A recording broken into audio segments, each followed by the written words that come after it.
as an executive, which is a human being. This is how you create a professional brand of standards in communication, outwardly and inwardly. So this concludes the presentation. I congratulate you again in advance for your continued success. At this point, I want you to follow the link, click the link, www.mindyoureq.com.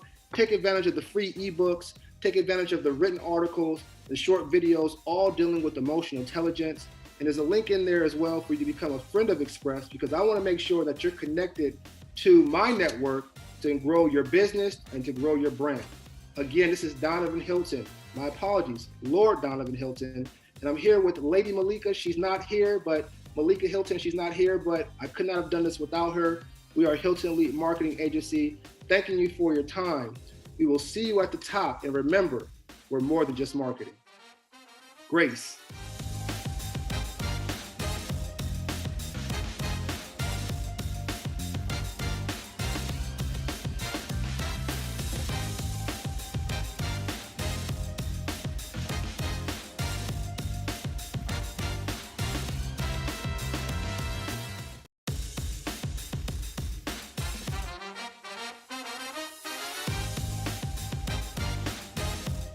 Hello, hello, hello. This is Brian Mcneil, the Sales Confidence Coach. And I am so honored to have this opportunity to share with you.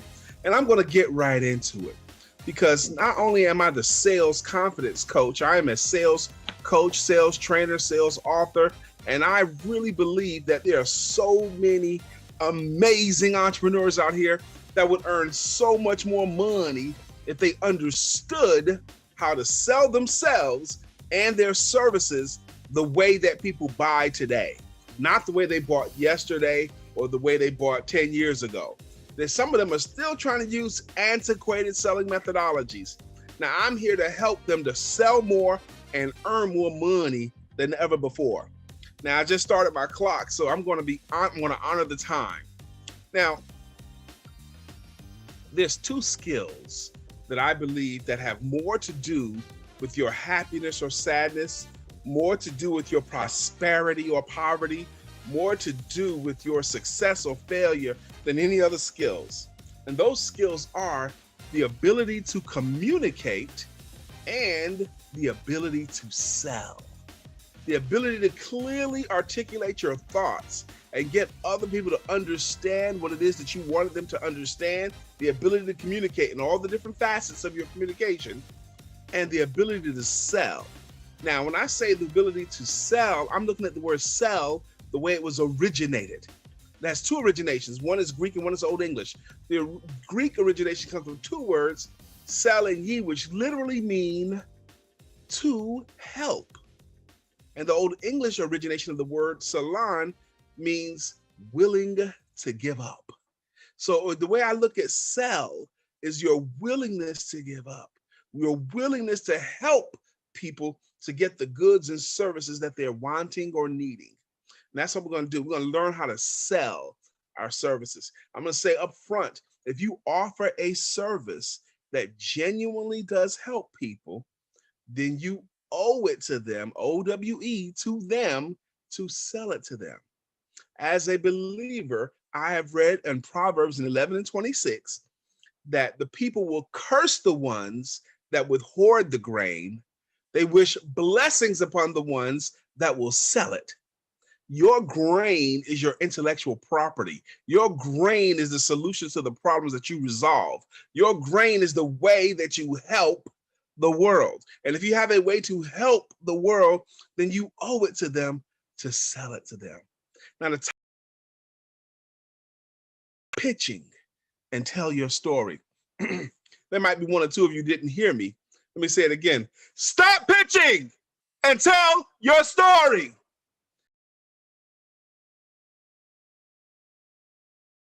Tell your story. Pitching was a concept that got popularized. It was always popular in this country, 60s, 70s, and 80s. But this concept called an elevator pitch got really, really popular in the 90s and moving forward. The concept is, can you get on an elevator with a stranger and tell that person what you do in such a way that they understand what you do and maybe even be compelled to do business with you before the elevator stopped and you both got off.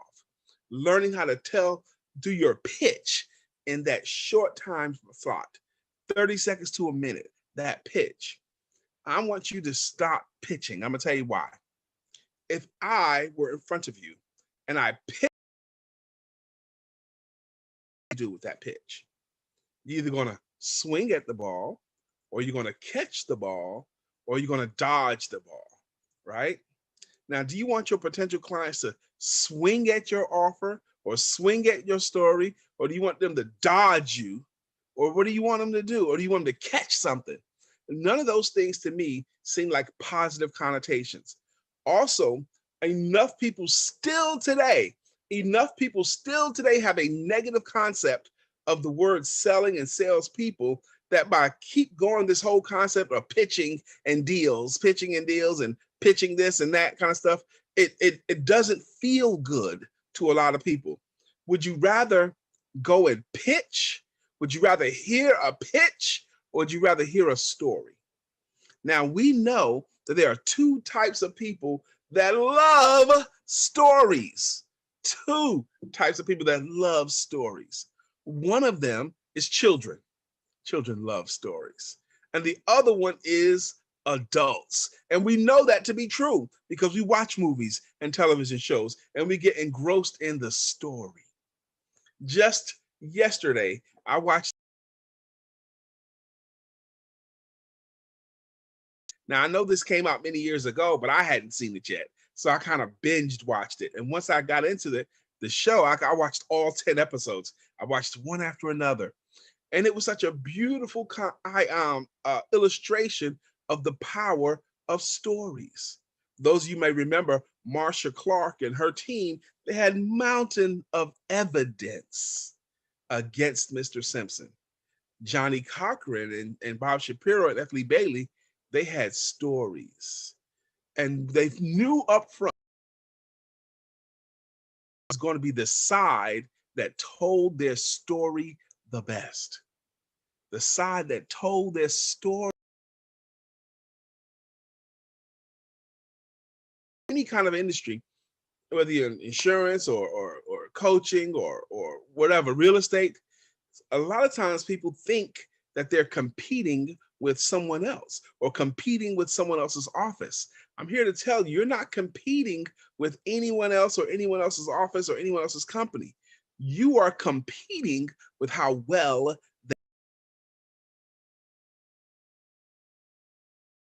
they sell. The one who has the best service doesn't necessarily earn more money than the ones who have average service. The ones who make the money are the ones who sell it the best, the ones who could tell their story the best. To get you dressed up with nowhere to go. I'm going to fix your broken elevator pitch right now, and I'm going to teach you how to tell your story, and that takes about 30 seconds long to tell in a way that compels people to want to do business with you, but it also allows them to see you as a resource and as a benefit. And that way they can refer other people to you. When they see you as a resource and when they see you as a benefit, they can happily refer other people to you. Now, you and your story, you must get this. America knows about 600 people. And if you don't tell your story well, they can't refer anyone to you, and they won't refer anyone to you. So let's go ahead and conquer that now. And then I'll tell you some more stuff. Entrepreneurs don't like the question don't even like the question of what do you do for a living? Because they find themselves in that quandary of trying to, how do I answer that? Do I give them a cute answer? Well, I'm in this kind of business or that kind of business, or they give them a descriptive answer and they try to describe all the stuff they do, or whatever. But either way, a lot of times it doesn't feel comfortable to the entrepreneur. It just doesn't feel comfortable. And because they don't feel comfortable pitching, they don't do it and they get frustrated by it. I'm going to teach you how to become very comfortable telling your story. First, embrace the concept of stop pitching and telling your story. Here's a model. I'm going to get you a model on how to tell your story. To quote the great Morris Day, take out your pad and pen because it's going to get kind of right. That's what we're going to do. And it's a good idea for you to write down this framework of your story, a framework of your story that you can just fill in the blanks and you can win.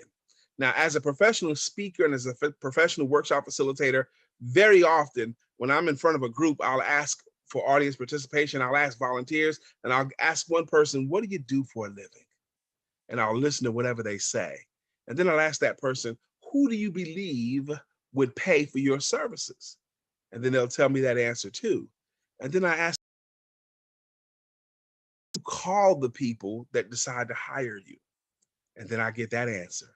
And then the fourth and final question I ask them is, so what business would you say that you are in? Now, with those four questions answered, what do you do for a living? Who do you believe would pay for your services? What do you call the people that hire you? And what business would you say that you're in? With those questions right there is enough information to build your story. So what I would do is I would hear them answer those questions, and then I would tell them I would pretend I'm doing what they do, and I would tell their story using this formula that I'm about to teach you. Very often when they hear this formula that I'm about to teach you, they hear me regurgitate back what they do that sounds the ground. They can't believe it. And they themselves are compelled to want to know more. And you will be too. So here's the formula. Here's what I want you to write down. First off, I want you to write down and understand this. If you earn your money through people, if you earn your money through clients, then your real business, hear me clearly, if you earn your money through people, if you earn your money through clients, your real business capturing and keeping of a new client. Yes, it is. Real business is securing business. Now, this is not what you tell people. I don't want you to tell people that my business is capturing and keeping new clients, but I want you to understand that. I want you to understand that your real business is securing the business. My talk today is going to be better at selling themselves and their services better than they ever have before for the rest of their lives. And this will help them to earn more money. So understand that your real business is securing business. And once you get that in your spirit and understand that, I think it adds the right focus to your work day. You know how. You know how, ... You know how. Skip 3 or 4 lines and then write these words. Well, what I do is ... Well, what I do is ... And then skip 3 or 4 more lines and write the words so that they can ... So that they can ... So let me give you a few examples.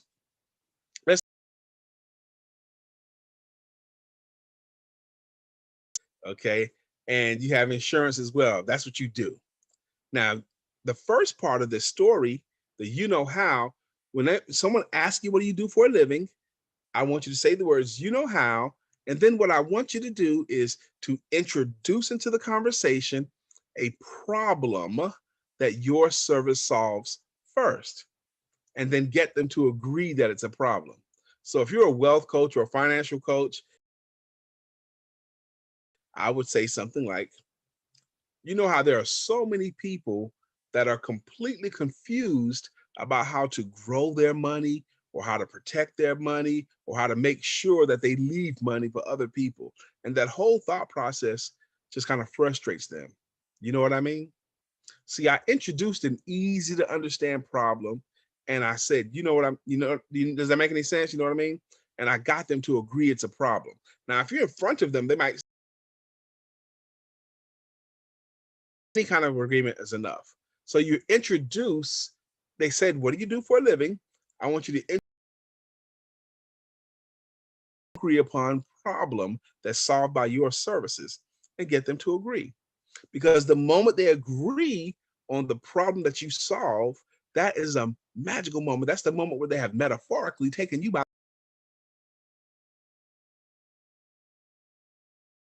on the problem you solve. Then you transition them into the next stanza. Well, what I do is now here you're introducing yourself as if you are the solution to the problem.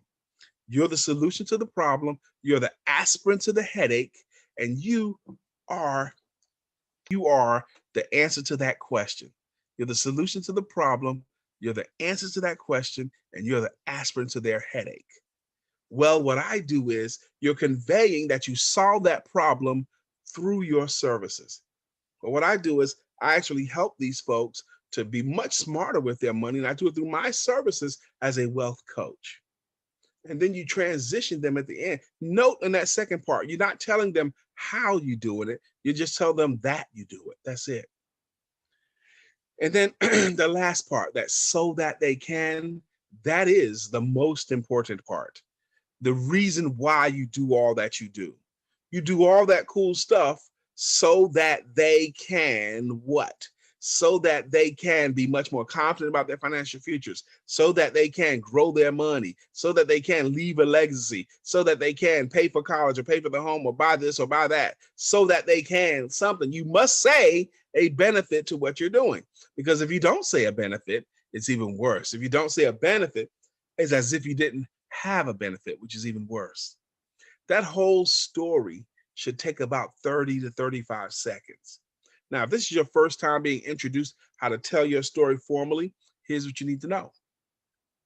It's going to take you 10 to 15 tries with 10 to 15 different people before you get this right. You know, because you're in a profession, it's going to pay a learning curve, but somewhere between the 10th and the 15th person, somewhere in there, someone's going to ask you what you do for a living. It's going to flow through you. It's going to be better than every other time before. And you're going to know you got it right when they say the word wow. When they say wow. When they say wow, you're going to remember that I told you they're going to say wow, and you got to resist the temptation to giggle. But somewhere between the first and the fifth time you tell that story, between the first and the fifth time, the first 5 times you tell that story, that you know how, well, what I do is so that they can, you're going to notice just by using this formula, the quality of the response from the client has gone way up. By using this formula, you're going to notice that they start saying much better things to you. Things like, really? Or tell me more? Or how do you, or you know who you need to talk to? And oh man, I wish I had talked to you last year. You're going to get that response because now they see you as a resource and as a benefit. Tell your story and don't pitch. Tell your story. You're much more interesting. You're much more compelling. Now, I've been talking now for 16 minutes. Why should you have listened to me? Who is this dude, Brian K. Mcneil, the sales confidence coach? Well, not only have I helped hundreds of your friends and thousands of your friends have been positively impacted by my training, but many of you guys have read my books. Now, by my own count, I've read more than 700 books on how to sell. More than 700. I wrote a great list of the top 10 books on sales that I think everyone should read. And I've recently augmented that list, about 3 years ago, augmented that list to include these books. The first one I want to include is called The Shortcut. The Shortcut. You're not going to be able to see it here. The Shortcut. The shortcut and the subtitle is The Fastest Route to Selling Your Services Better Than You Ever Had Before so that you earn more money than ever before. This book is only 74 pages. That's it. This book is nuts and bolts of just what to do. And if you'll just do what it says do, you'll be much more profitable in about 4 weeks. A lot of cake, very little frosting. The Shortcut by Brian K. Mcneil. My name is still Brian K. Mcneil. Now that book just covers what to do to start making money, but it doesn't cover how to overcome objections or close sales. So to that end, I wrote the book, Asking for the Money. Asking for the Money, how anyone can close more sales, even you. Asking for the Money, how anyone, this book is longer than The Shortcut, but it just teaches you what to do before you ask for the money, What do you do when you ask for the money? What do you do when there's a little bit of resistance? What do you do when there's a lot of resistance? This book infuses the reader with super confidence when it comes to selling themselves and their services.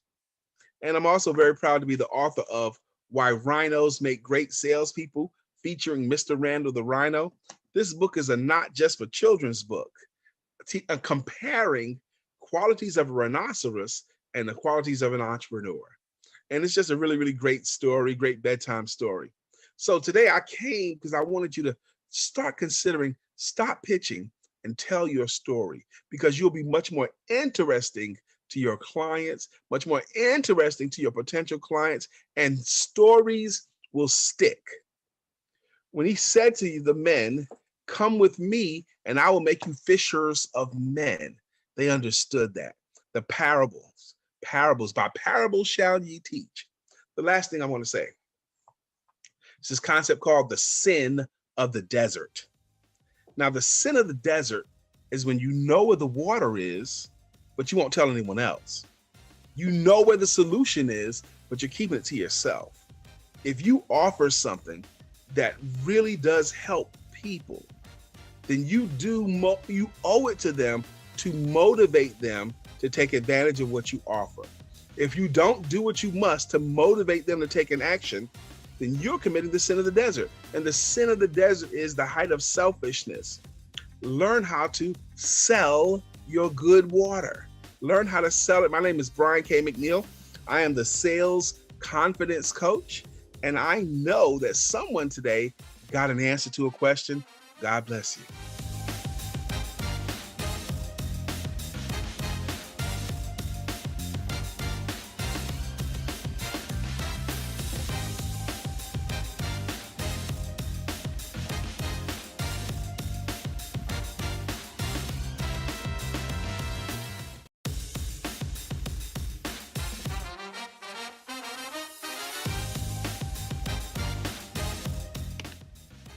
Hey there, how are you? I would love it if you could become very present in this moment, because it's a big moment for you and for me. And wherever you are as you're listening to this, I want you to relax into this conversation, just like we're just two old friends chatting and sharing. I am Daithia Garnes. I am the mother of two, not including my fur babies. I am the author of 7 books, the host of one award-winning podcast called the She's About Business Show, and I'm also known as the Impact Coach. Why? Because I have decided to be an unstoppable, unrelenting force for greatness in myself and in others. And I know that you may have never heard of me before, but trust me when I say that I have been committed to your greatness for a long time. And I am unstoppable and unrelenting because there have been so many challenges and obstacles that have tried so hard to stop my progression to my purpose. But I'm still here.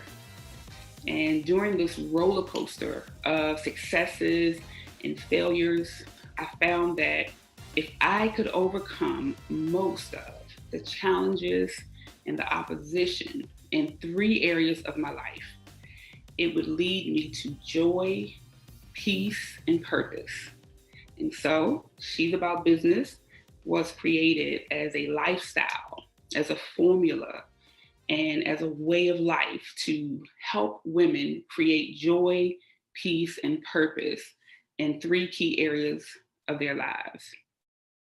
But my message to you today wasn't designed to work on or talk about those 3 areas, but more to prepare you for iconic living so that you'll be ready to apply that state of being in an iconic mindset into any formula for living that you choose and that you would choose to apply to your life.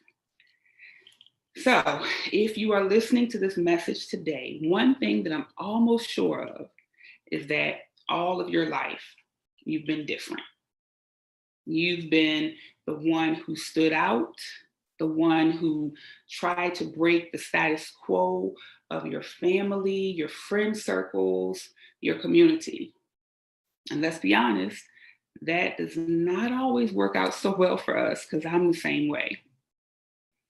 And if you're anything like me, being different has probably caused you a lot of ridicule from others, disbelief from others, and your abilities to do all of your crazy things that you dreamed and talked about.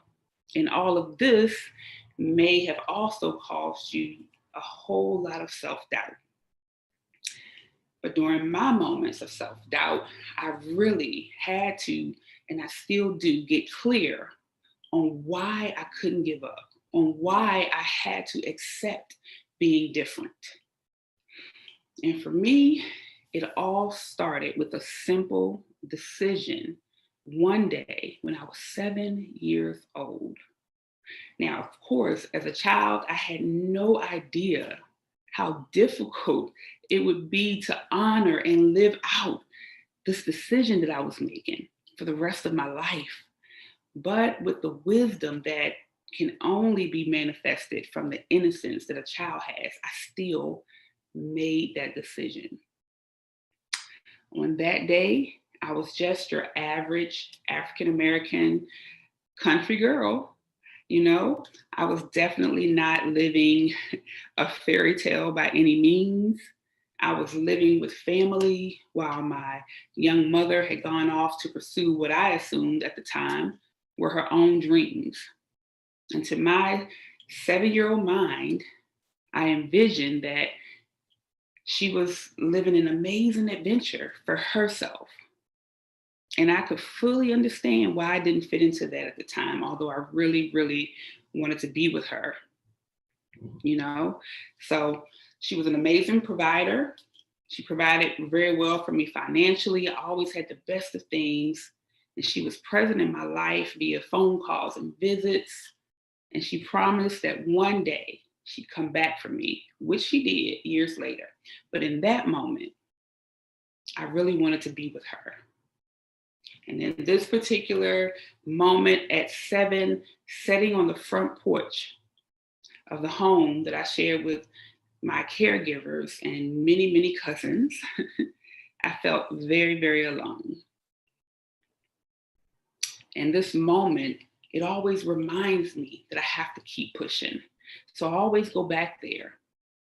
Now, on this particular day, I felt alone, even though there were a yard full of family and friends who had gathered to celebrate someone's birthday. I can't remember whose, but there were the usual things: food, music, adult drinks, lots of what most would consider fun. But on that day, I just wasn't really in the mood for fun. You see, earlier that morning, my aunt, who was raising me, had told me that my daddy was coming to see me. And she had asked me to get dressed in one of my nicest outfits, and my hair was done up really cute. And I was ready to, face the man that I had never in my whole 7 years gotten a visit from. Our interactions up until that point had been solely surrounding my mother, to be honest. When she would come for a visit, she would take me to try to find my dad. And spotting him would be as special to me, as like seeing a Loch Ness monster or Bigfoot. I mean, really, because I didn't see him that often. And most times we would not find him. But today, my aunt said that he was coming to see me. My mom wasn't even in town, so he was actually coming to see me. And my mom had called to encourage me and to get me excited over the phone. And I had worked really hard all day to not get my clothes dirty. So I've been really careful not to play too much or too rough with my cousins, because maybe if I made a good impression on him, he would visit me all the time. And I was so hopeful. And here I was, still sitting there and waiting. But as the day went on, I started to notice that some people had already left the party, and most of the regular culprits who were known for having one too many were already turned up. And so I knew that before long, we children would be sent inside to bed so that the party could actually be elevated to the grown-up party, right? We all know how that works. So at this time, at this moment, as I sat there, I had to accept that my daddy wasn't coming. Today would not be a day of a special once in a lifetime encounter with that elusive creature called the Father. At one point, I put my hands on my cheeks with my elbows down on my legs, and I just sat there in that position that usually symbolizes and tells you that a child is in deep thought. And I just watched as my family was having a great time at this party. I observed some of the little, intricacies that exist, like within families, the little things that a lot of people don't catch, right? The things that I would later understand were signals of like secrets and scandals amongst my family, amongst the group. And I didn't know all of that, back then. I didn't know all about the messiness and all of that stuff. But what I did know is that something wasn't right. Something didn't feel right. And I knew that after being stood up by my father, I wasn't okay. But it didn't seem like anybody else even noticed or cared. Everyone at the party, my father, wherever he was, they all simply went on with their chaos, right? Went on with their dysfunction. But something changed for me on that day because of that one decision made in all of my childlike wisdom and innocence. And now one of the biggest lessons that I use when coaching and mentoring the young women that I work with is that real women make decisions, and the quality of decisions make real women. And of course, the same is true for men. I'm not going to leave you fellas out. I didn't know or care about that at the time, but still in that moment, I made a very grown-up decision. That was my moment when I knew that I would be different than all that I saw around me. And even now, like to this day, it's making me tear up because I knew that there had to be a better way of living. I knew that this could not be all that there was. And I decided to be different than the dysfunction and the chaos and the poverty and the sadness. And I instinctively knew that I would be willing to die trying to do so. I knew it. And trust me when I tell you that many times it has felt like I was dying.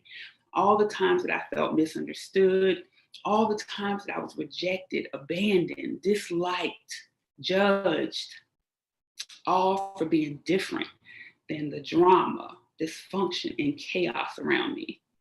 And maybe you felt that way too. Maybe it's just always been something different about you and your beliefs and the things that you wanted to achieve. And I've even been told that I was too positive, too motivational. I've had people tell me that they abandoned me or left my life simply because they didn't want to be around my light at the time because they were in a place in their lives when it irritated them. True story. And it irritated and it shook up the things that they were involved in. They didn't care if it hurt me. They just knew they didn't need my motivation and my uplifting attitude. So trust me, I know how hard it can be to be different. But I want to ask you today to go back to your moment, to that time, that place, or that incident when you made up your mind. You made a decision to be different. And I want you to ask yourself, is it still worth it? And when you get your yes, which I believe all of you watching this will get, I then want you to hold yourself accountable for the greatness that's still locked within you. You have always been different. Now it's time to be iconic. Yeah, listen, last year, December, I was working on what concept I would be focusing on for the next season of my podcast, the She's About Business show. You know, I had prayed about it. I journaled about it. I explored, how life had been for me and for others since COVID. And I knew that this season would require me to go all in. I knew that my messages, my mindset had to be epic.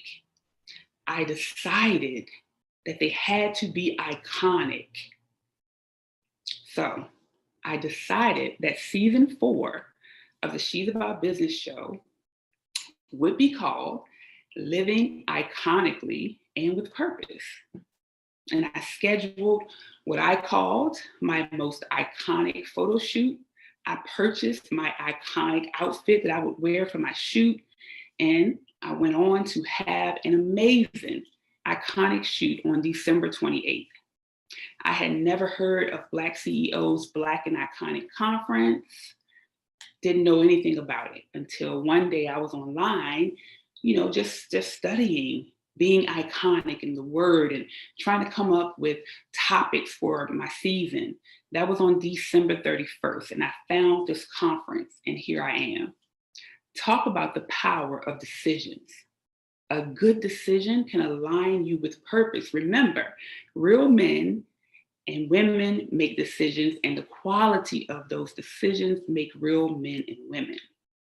So last year in December, I decided to no longer worry about what people would say or think. I mean, if they don't like it when I am encouraging and motivational, what in God's name will they say about me saying that I'm iconic, right? That thought actually crossed my mind, but I truly believe that had I not decided to go with the iconic theme, I wouldn't be here in front of you today, because it was actually in alignment with my purpose for me to do so all along. And I'm so thankful that I didn't let worry about what other people would think stop me from that. So now, here we are, and we've all made a decision to be iconic. And you may be thinking, okay, I've been working hard for years. I started the business, I wrote the book, I started the podcast, but now what? Well, now it goes back to your decisions, right? And I want to give you 5 questions that you need to ask yourself so that based on your answers, you can make decisions that will help you get in tune with and be aligned with your iconic purpose. Because again, I'm assuming that since you're here, you've already made this decision. So now it's just time to step into it. So my first question to you is, what value are you bringing to others? I mean, this one doesn't really need much explanation, right? Outside of your family, children, closest people in your life, what value are you bringing to others? Or are you stuck in a place where you just can't seem to get over your own needs, wants, and desires? Think about that. Okay? And I want you to make a decision. I want you to decide to be of even more value to others in your very own special way. Okay, next question. If you died today, what gifts meant for the world would go with you to your grave? During a really tough time for me, when I was really questioning if I could do it, right? If I could keep pushing, I read the quote by Oliver Wendell Holmes that said, "Many people die with their music still in them." And it made me think of those people like my father, who they say was actually very creative and talented at art and funny. And I thought about all the art and creations that possibly died when he died because he made a decision to put a bottle before living out his purpose. And so I made another decision, this time led by the grace and guidance of God, because I'm a grown woman now, I'm not 7. And that decision was that I would make every attempt to get this music, this work, these books, these words, and everything that is meant for others out of me, because they were never meant to go to my grave. They were meant for the world. What's locked inside of you that we all need? Third question. Who are you becoming? Listen, I'm gonna be real honest with you right now. Sometimes I get so frustrated with people and their behaviors and how they affect me and how they affect those that I love and others and even themselves, that I really want so bad to be less holy and so much more hood. And there's even this t-shirt that says something to that effect, and I was so close to getting it and wearing it proudly, right? But I had to ask myself, who is it that you're becoming? And would you like her if you met her on the street? I know you often feel like spazzing out, going off, giving up, telling people how you really feel. And sometimes, we may have to go there because, hey, we're not perfect. And if that is a part of who you are and you feel that it's also an important part of who you are becoming, it's okay. But let's not forget that whatever we do and whoever we're becoming, it has to line up with becoming something great and iconic. And we must hold ourselves accountable to that, and our behaviors and our actions and our words have to line up, right? Because it all has to line up with our ability to carry out our purpose and to, be the person that we say we are. And the answer is going to be different for each of us. Just make sure you are clear about who you are becoming. So this leads me to my next question. What are you a symbol of, and are you pretending? Okay, so an icon is just a symbol of something, right? So the Statue of Liberty is an icon. It's a symbol for freedom. But if we were to crack the Statue of Liberty open, we would not find freedom inside, right? It's just hollowness and probably a lot of dust and spiders and webs, right? Living creatures, though, are special in the fact that we actually have the ability to embody what we symbolize, not in a tangible way, but in our characteristics. So a bull, for instance, is a symbol of fierceness, and an elephant for intelligence, right? These creatures, they actually embody these characteristics. They are not faking it, right? If you mess with the bull, you will get the horns, right? They are not faking, they are not hollow. They actually have inside of them what they portray, what they symbolize. Do you? A former mentor gave me the name Impact Coach.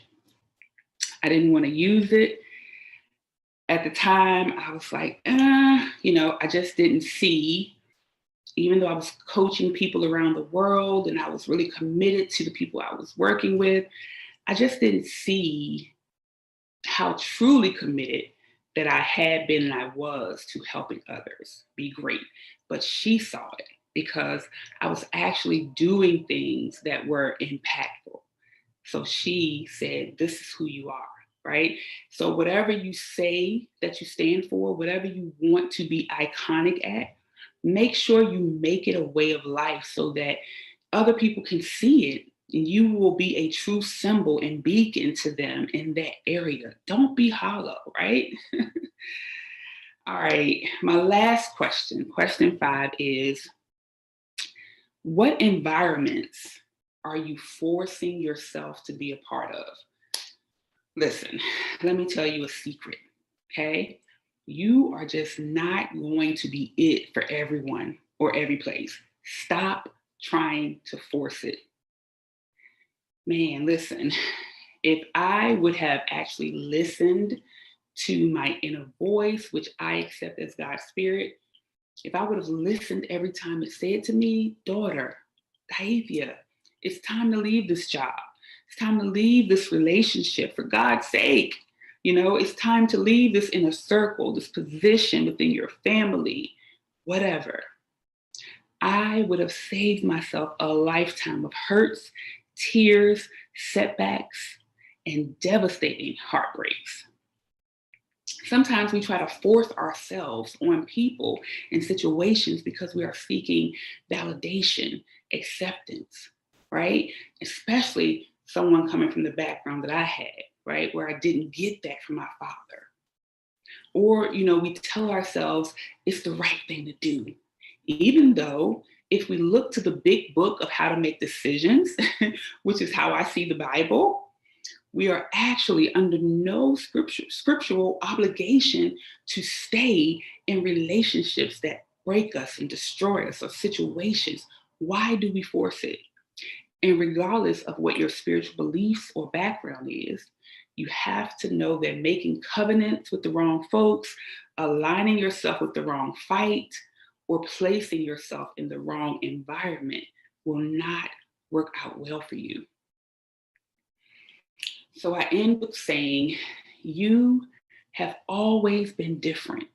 Now it's time to be iconic. The world needs you. I need you. The little girls and boys in other countries who may be inspired by your book here in America, we need you. We need your show, your story, right? It's time to decide. Remember, our decisions are usually not based on the facts that we know, but on what we believe, regardless of the facts. So what do you believe about you? You're here listening to this message, but now what? If this message has resonated with you, I thank God for that. If there is something else that I can offer you, I'll be more than happy to. That's why I'm here. I would love to make a bigger impact on your life. Please listen in to the She's About Business show. It's available wherever you listen to podcasts and even on YouTube. And of course, you can always visit she'saboutbusiness.com to get the She's About Business book series and to connect with me for some coaching or mentoring or whatever I can do to impact your life. But the most important action that you can take from today is to make a decision to be iconic and get out there and do it. I really love you guys.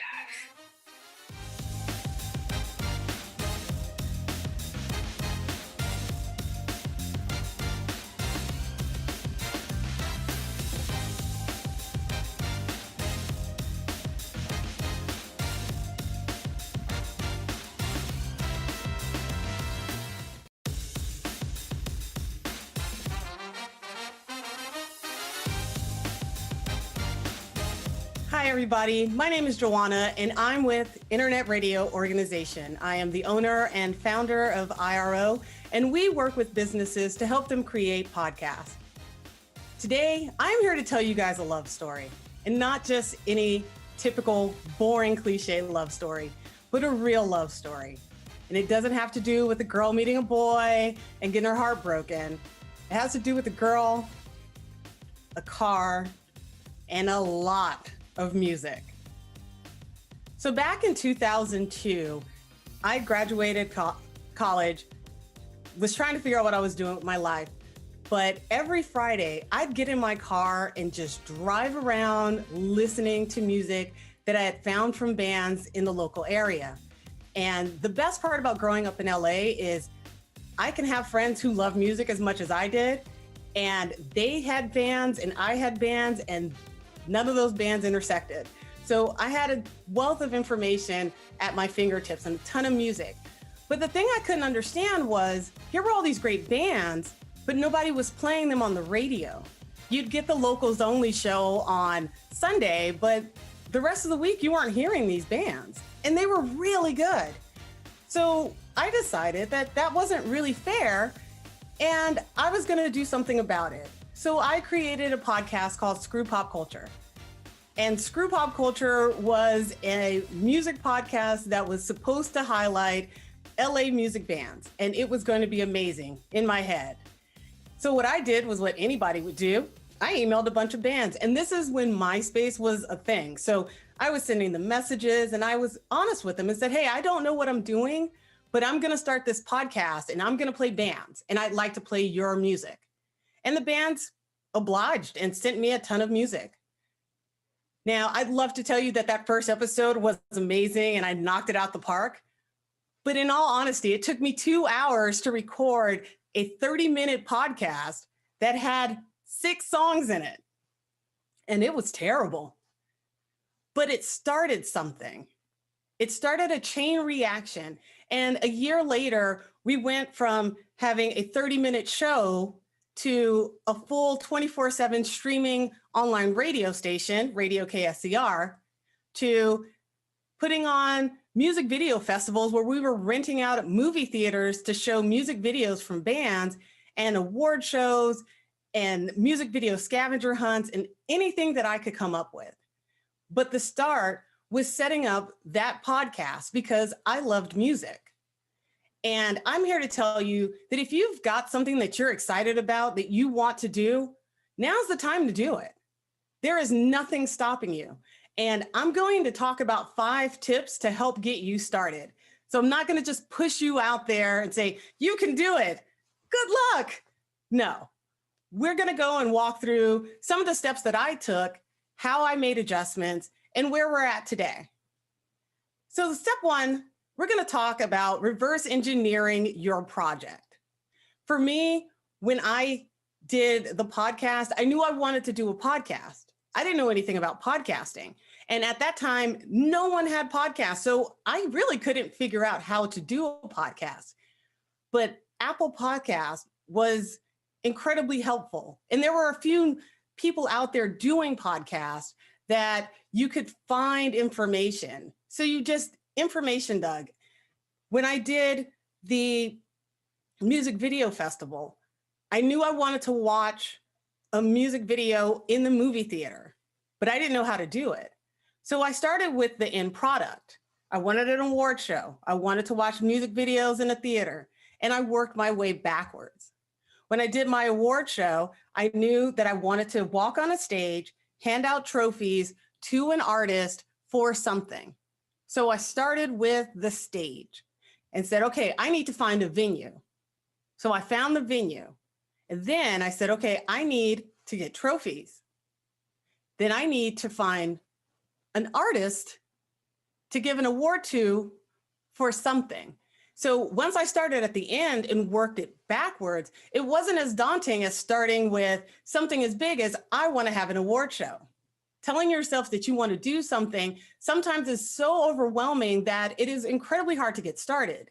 But if you can envision the end of it, then we're going somewhere, because now you can reverse engineer to figure out how you started from the end to get to the beginning.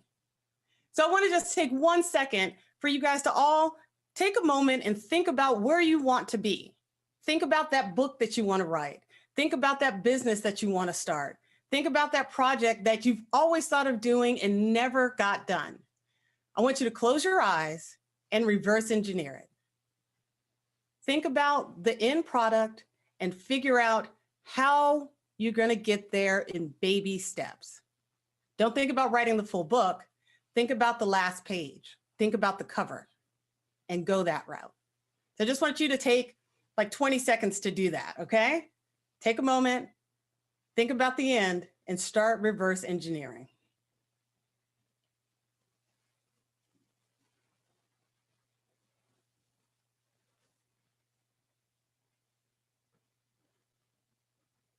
Now, the next thing I want to do is let's talk about research. We are in an information age, and it is glorious. There is nothing better than the fact that we have everything at our fingertips. If you want to learn how to make candy and be a candy store owner, there are videos about that. You can go on YouTube, you can go on Craftsy. There is all kinds of stuff to teach you how to make candy. You want to write a book? There are so many coaches out there to teach you how to write a book. You want to do a podcast? Flip the mic on. There are people out there who are going to give you a template and say, here is the structure to podcasting. This is how it's done. You want to be a rock star and you can't figure out how to play a guitar? There are classes for that. We're at an age now where we don't need to reinvent the wheel. Find somebody who did something similar to what you did and ask them questions. Read their book. Don't reinvent the wheel. They tore their hair out figuring out what to do. Take their information, tailor it to you, and make it work for you. You've got this. This is amazing. Do the research. But in the process of doing the research, don't get what everybody calls analysis paralysis, where you spent so much time researching that you're stuck. Do the research. When you start to feel overwhelmed, stop researching, start moving forward. Don't get stuck in the research stage. It's an important stage, but it's not the end stage.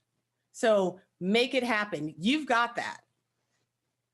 The next step is, in my opinion, the most fun step. And that step 3 is, I call it plan for the apocalypse. And I am not talking a minor inconvenience. Plan for the apocalypse. We are talking Sharknado, volcano in the middle of like LA, every disaster movie you've ever seen, plan for that. Let's be honest, COVID threw us all a curveball. It threw us all a curveball. Even if you saw it coming and were following the news and knew something was happening in China back in December, you still didn't know the effect it was really going to have on you until it had it. So you need to plan for that. You plan for the worst case scenario, but you also need to plan for the best case scenario. There's so many people that I've talked to who don't know how to handle success. They get to a point where they've planned for the worst and it turned out better than they could have ever expected. And now they're sitting there wondering what to do next because they didn't plan for that. They planned for things to go wrong. So you need to make the plan for when things go wrong, but you also need to plan for when things go right. And like I said, this is the most fun because this is where you get to sit back, spend Saturday watching these bad movies on Sci-Fi Channel where there's a Sharknado and ask yourself, okay, if I was in LA during Sharknado 1, how would my business have survived this? During the big earthquake, how would my business survive this? During COVID, how is my business surviving this? Now, step 3 leads right into step 4, which is make adjustments. COVID threw a loop on everybody, and COVID did a number on a lot of businesses that people expected to be around forever. And the reason for that is because people don't know how to adjust.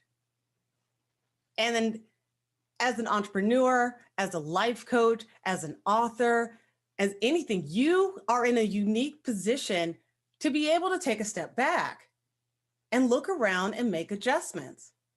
Because when all is said and done, what's the worst thing that's going to happen? Oh my God, you fail. What? You're not doing it anyway.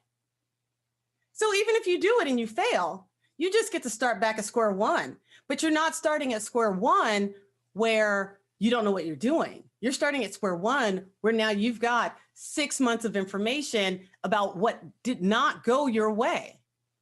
You've got 6 months of information of, hey, so this worked, but this didn't, but this worked and this didn't, and I need to figure out how to adjust. Think about health clubs and health clubs versus personal trainers during COVID. What happened? Health clubs are not doing good. 24-hour fitness filed for bankruptcy. 24-hour fitness wasn't doing good before COVID, but when COVID happened, 24-hour fitness couldn't even function. They couldn't handle. They shut down. It was supposed to be for 2 weeks. They never opened back up. They couldn't adjust. But the personal trainer down the street who was already struggling and was working with people in 24-hour fitness helping them meet their personal fitness goals, all of a sudden had an opportunity because he didn't have to go to the gym. He told him, hey, look, we can't meet in person, but we can meet over Zoom. So I'm going to do our personal training over Zoom. And then when we could go outside, hey, I'm going to meet you at the park and we're going to do our training at the park. I'm going to make meal prep for you over there. Yes, you can't get flour or yeast because that turned into a thing that everybody wanted to make during this COVID. But it was like, okay, well, we can't make bread. Let's learn how to make something else. How many people started baking during COVID? How many people started bakeries in their homes during COVID? You make adjustments. You zig where you should have zagged. You figure it out and then you adjust. And that is the point. That's the part where companies are in such a unique position. Entrepreneurs are in a unique position. We don't start at the top. We start at the bottom. Most of us claw and scratch our way up. So for us to make adjustments and to turn direction a little bit, we've done it already. You're an author. You have a book. You've got a template for a book. And all of a sudden you realize that everything that you had researched doesn't exactly add up anymore. Well, that's okay. Take that book that you have, make the adjustments. Acknowledge halfway through the book, hey, this is where we were at, and now this is where we're going, and the rest of the book is focused on that adjustment. You've got this. There is nothing that we can't do out there. We're amazing people.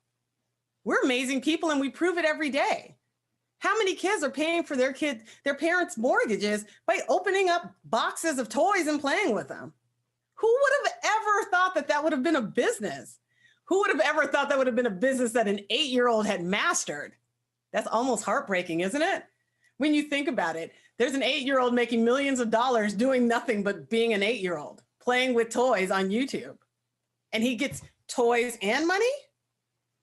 We're at a point now where you can make anything a business. If you love to do something, figure out how to make money at it. It's there. You're talented. If you can crochet, do you know how much people are paying for scarves made with really nice fabric? A lot of money. Just go on Etsy. People paint rocks. They put them on Etsy. People buy them. Make the adjustments. You've got this. Now that I've given you these steps, let's talk about the biggest step of all. And this is step 5. Step 5 is set a date and stick to it. Decide that you want to do something. When I started my podcast, I decided that I was going to do my first episode July 3rd. I don't even know why. July 3rd just seemed like a good day. And I said, okay, that's the first day of the episode. Episode 1's going to be July 3rd. So July 2nd, July 1st, June 30th, I was researching, trying to make that first show. But July 3rd, that episode happened. You put that episode on the calendar, you circle it in red, and you tell yourself, this is it. This is my time. This is when I'm going to make this happen. This is the day that I start the book, or this is the day that I end the book. This is the day that I announce that I'm going to start my business. This is the day for the event. You make it happen. The best part about having a date on the calendar is that it sets a deadline for you. Now you look at that calendar, and every time you look at July 3rd, you think to yourself, I've got something to do that day. I need to get ready for that. You think to yourself, I've got a date. I've got to figure out how to make this happen by that date. And that's going to do one of two things. For you procrastinators out there, that is going to be the fire that gets you going.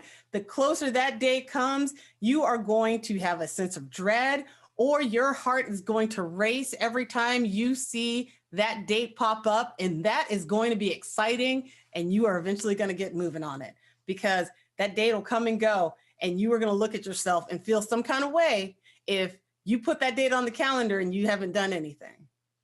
Put a date, stick to it. You've got this. This is your business. This is your passion. This is your hobby. This is what you are here to do. There's no reason why you can't do it. Don't let anybody tell you can't. We live in an age where everything is possible. Absolutely everything is possible. That's kind of what makes it amazing. So get out there and write your book. Start your podcast. Go on YouTube, create a channel. And it's okay if you don't know what you're doing. No one does. That's kind of the fun part about all of this. We're all just making it up as we go along anyway. So why do you need to stick to your rules? Why do you need to stick to their rules? You could be an adult opening gifts in front of YouTube videos and playing with toys. There's a whole section of YouTube that gets a little dark that has it. Guys playing with My Little Ponies. It's a little weird, but they've made a living out of it. That's their hobby. That's what they want to do. You like playing Uno? Start an Uno game and play it online. Write that book. Your future is in your hands. Or better yet, your present is in your hands. No one is stopping you from doing anything. And the kids, the husband, the career that you already have that you kind of hate, all that's an excuse. If you really want to do it, you're going to find the time. You're going to make the time. And what you're going to find is that you're going to have way more people behind you than you expect. Nothing better than the silent heroes who are actually pushing for you to move forward, who, when you get that first podcast out, they're like, dude, this is bad, but I'm okay with it. Like, I'm 100% behind her. I like what she's doing here. I like that she's trying. I'm subscribing to this because I'm going to support that. She told a good story. I love her book. I need to follow this artist. I need to follow this author. I'm going to follow and get the next book she makes. You know, that coach, she said a lot of stuff on YouTube, and I'm 100% behind what she says. I am subscribing. And eventually she's going to create a course and I'm going to take it. There are a million people out there who are willing and ready to support you. So get out there and support yourself. Let people get excited about what you're doing. Get started for everyone's sake.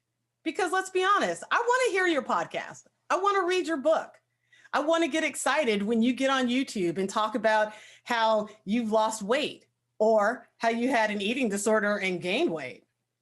I want to hear about how you created the next D&D or how your band all of a sudden decided they're making music for movies instead of trying to get signed to a label.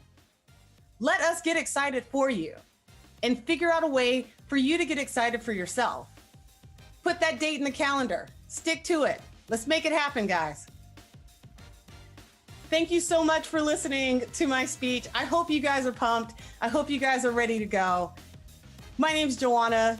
I'm, again, the owner and founder of Internet Radio Organization. I would love to have you guys reach out to me. Please find me online at internetradioorganization.com or email me at info@internetradio-organization. I'd love to help you start your podcast, your videos, whatever you need done. Again, thanks so much for listening.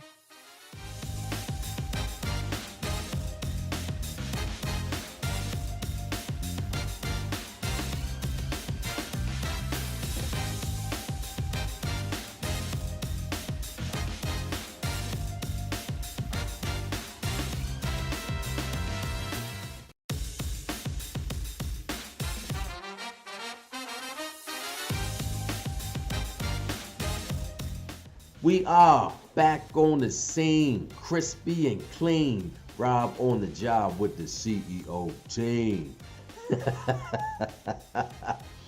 What's happening, family? My name is Robert Antoinin, and I'm your host for BlackCEO's premier event for 2021, Black and Iconic. This is day 4, our speaker and authors showcase, and I trust that as you listen to all of the presenters, you're taking notes to help you with strategies to elevate your brand, and you are gaining value in listening to the stories for your benefit. So as we move along, guys, I want to make sure that you tell a friend about this broadcast that's happening. It's a 7-day event. We're on day 4, so make sure that you're connecting with folks. And the way that they can do that is by going over to joinblackceo.com. Again, that's joinblackceo.com. BlackCEO.com to allow people to connect with this body of entrepreneurs. Black CEO is the largest collection of Black CEOs in the world. So if they go over to join Black CEO, they can be connected. In addition, if they want to go and watch this broadcast, send them over to BlackCEOLive.com, BlackCEOLive.com, so that they can watch this broadcast just like you. In addition to that, for those of you who want to rep Black CEO, make sure that you go to get your t-shirts from BlackCEOT-shirts.com.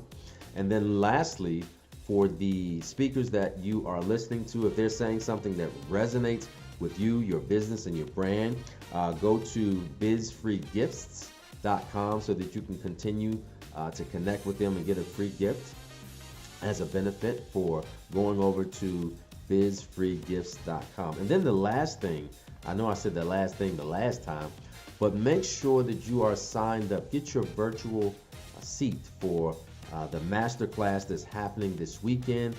You can get that at blackceovip.com. That's blackceovip.com. I truly want you to take advantage of the masterclass. We have some of the best folks in the industry, like Andy Enriquez. So you want to be connected to that masterclass. Listen to what master facilitators have to share with you so that you can help to continue elevate your brand and your business. So please go over to BlackCEO VIP.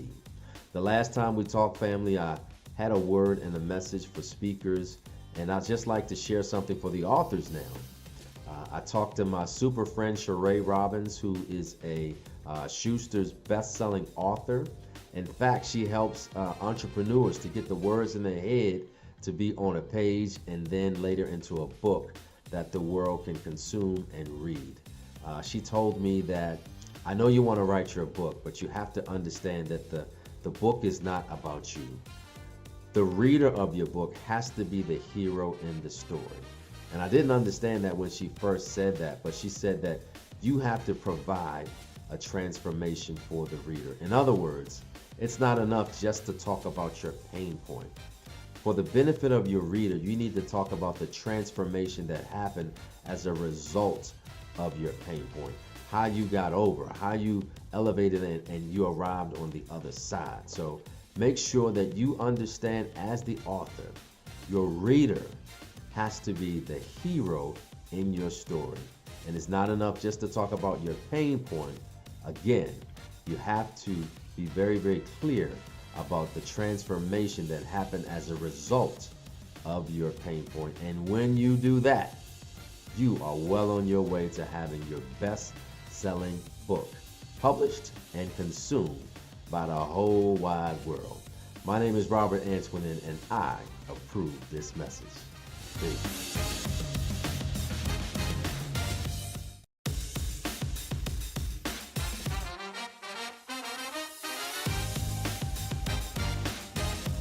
Can you keep a secret? I know that I take pride in being trusted with secrets, but today I come before you so excited to share the secret of leadership growth. But before I do that, what I don't want to keep a secret is who I am. My name is Monique Toussaint, and I am the president of Monumental Business Solutions. I take pride in being a monumental moment maximizer. What does that mean? I utilize tips, tools, and techniques to motivate leaders to maximize pivotal moments in their journey and achieve success. A certified career coach by trade, I connect ideas to actions and provide an environment for clients to live. And what do I mean when I say live?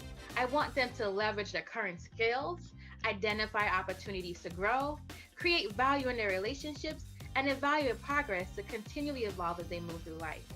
All of my clients walk away with reminders to think monumental. If you have an idea, we have a plan. But your idea today is to figure out, how do you grow as a leader? And I am delighted to tell you how to do that. First of all, before we get started, I love doing visioning activities. So what I want for you to do right now is to trust me and to close your eyes. Let's take a deep breath. Are you closing your eyes? I can't see you, but I'm trusting that you are. So close your eyes. So if your eyes are closed, then you can't see that mine are open. So I'll close my eyes with you. What we want to do right now is to picture yourself in 5 years. Your alarm is going off. What are you doing when you wake up? Are you on the beach, the mountains, in the desert? Are you working for yourself? Are you working from home? Are you working at home? What does your future look like? What are you doing? Where do you want to be as a leader? And how do you want to get there? Light work, right? Open your eyes for me, please. Today, my end goal is to help you figure out how you get from where you are today to where you just saw yourself in the future. And the way I want to do that is I want you to think about leadership as a garden of well-developed ideas. It's not enough to just have a great idea. You have to implement it for it to be more than just a figment of your imagination. Now, this would be the part, if you've seen me before, where I kind of like do a temptation gig and say it's just my imagination. But you know, it's a lot of people, and I think my mom's watching today, so I probably won't sing that for you. But I want you to keep that in your mind. Leadership is a garden of well-developed ideas, not just any idea, the ideas that work for you, the ideas that you take the time to develop a strategy for. That's what you want to work on. And how we're going to do that today is to think about how to grow. One of the examples that I thought would be the most visual and most appealing to you is to think about a plant. We all can relate in some form or fashion, even if it's just back in school when you had to water the seed and watch it grow, or you've seen it on TV. I know that we all can think about a plant and what it needs to survive. So if you've heard me speak before, you know that I am the queen of acronyms. And so what I've done today is created an acronym for the word plant. All right, so let's think about this. P is to prepare, L is to leverage, A is to assess, N is to nourish, and T is to trim. Again, you'll hear my accent come in here and there. Just want to shout out all my West Indians. I am from the Virgin Islands. But when you think about trimming, all of the things that I talked about happen to a plant at some part of their life. And so what we're going to do is take a little time to walk through these 5 parts that you should continue to do to grow as a leader. Okay. So when I say prepare, what does that mean? You, in theory, know what the word prepare means. I don't want to make any assumptions, but what I want to tell you as it relates to your leadership growth is when you prepare, you have to identify the areas of necessary growth. Where do you want to grow? Where do you want to be planted? What kind of soil do you need? You need to research the potential solutions to the problem you want to solve, or the problems that you anticipate having to get from here to there. You want to commit to making the investment to grow. A plant does not get up and walk away. A plant is rooted in the ground and it puts time and effort into growing what it wants to do. So before you make that level of commitment to the growth you've envisioned for yourself, you want to make sure you're doing it for the right reasons, in the right places, with the right people. After you've prepared yourself to grow as a leader, you want to leverage. And when I say leverage, I want you to think of light. Find your sources of inspiration. Leadership is hard work.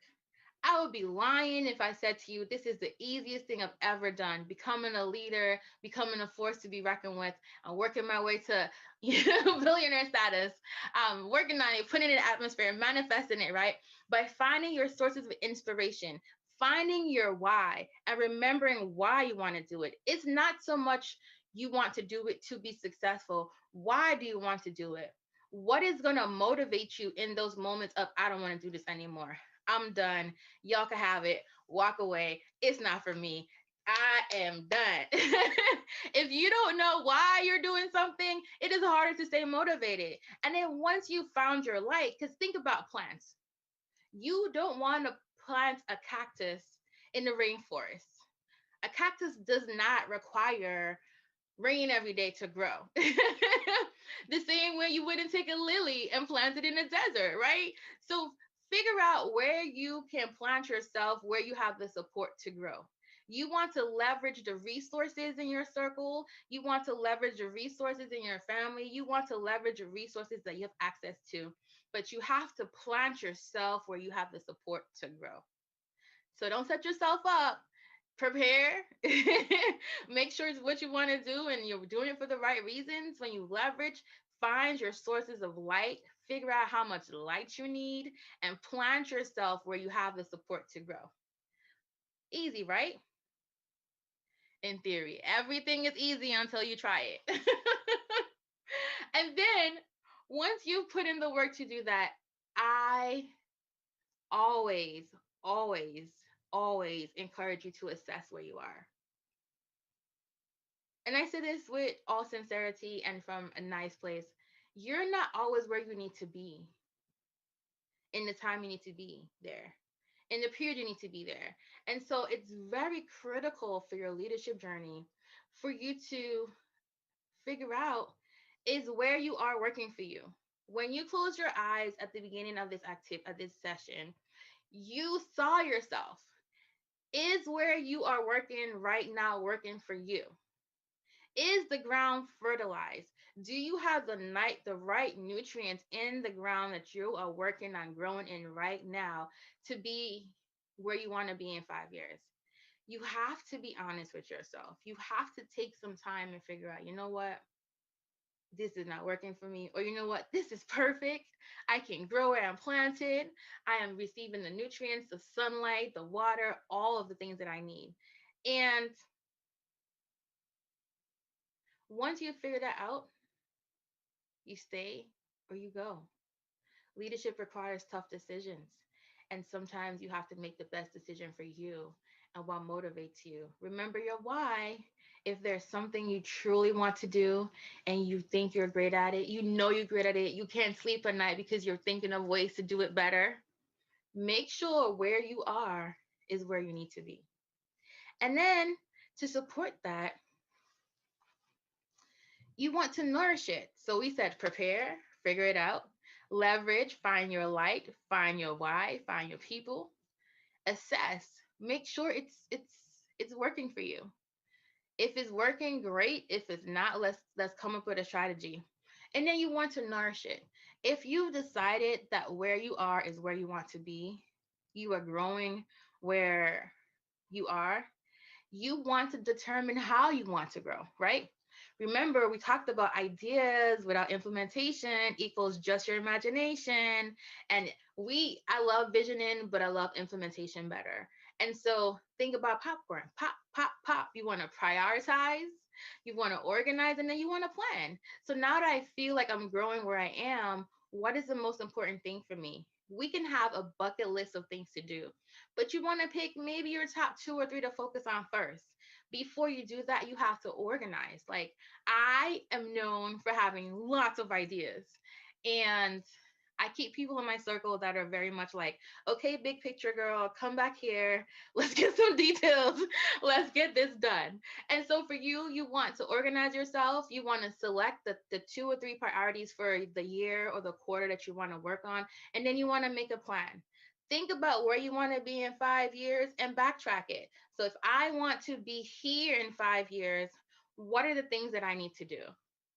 Who do I need to be in contact with? What resources do I need to allocate?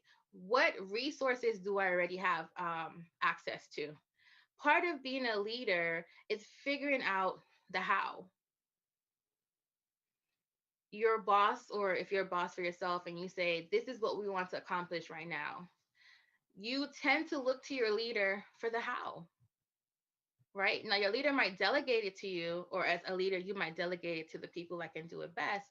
But you, at the end of the day, are overall for how something gets implemented. So it's super critical that you figure out what your plan is going to be. And then you want to make sure you nourish it. Now, we're business leaders, or we're just leaders in general, and we all know about SMART goals, right?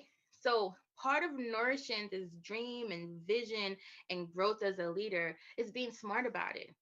When I say prioritize and organize, I don't want you to do that without being smart. without thinking about, okay, let me be specific. In 5 years, I will own a 2-bedroom condo in St. Thomas on the beach. And my parents will be nice enough to manage it for me, whatever it is, and make sure that's measurable. Is it something I can measure? Is it attainable? Do I have the resource to do it? Is it relevant for where I am in my life right now? What do I need? And time based. We're working with it right now. I'm just proposing. We want to be here in 5 years. This is what we want to do. So to get from there to here are some steps. Let's think about what that looks like. And you have to nourish your growth. You can't just say, I want to lose 100 pounds by December, but have no plan, have no meal plan, have no workout plan, have no anything. You have to nourish anything you've decided that you want to do. So the same thing with your leadership growth. If you want to be a coach, what credentials do you need? If you want to be a president, what certifications do you need to process? What circles do you need to be present in? What network do you need to join? You cannot thrive as a leader without being intentional about nourishing what you want.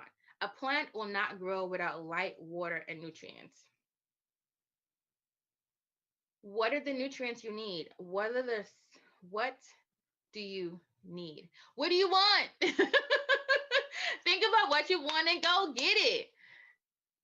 Stop. So you just cannot. I wanted to sit here a while because you can't. I think we put a lot of time and effort into preparing, getting the right outfits, getting the right credentials, and we just don't do the work. Like, leadership takes work. It requires action, and deciding not to act is an action. Okay? Inaction is a decision. So make a decision. Invest, prepare yourself, leverage, assess, nourish, and this is the hard part, right? Trim. Keep your goals manageable. Like I said in the last you can't see slides, but what I said is keep your goals manageable. And then when you think about a tree as it's growing, sometimes you have to cut out the pieces to get it where you need to be. It's stuck in a fence or wherever, it's growing too big. You want to keep it manageable. Lose the connections that are not helping you grow. And this is tough. Like, this is tough work. I love people. I love giving them the benefit of the doubt, trimming away anyone.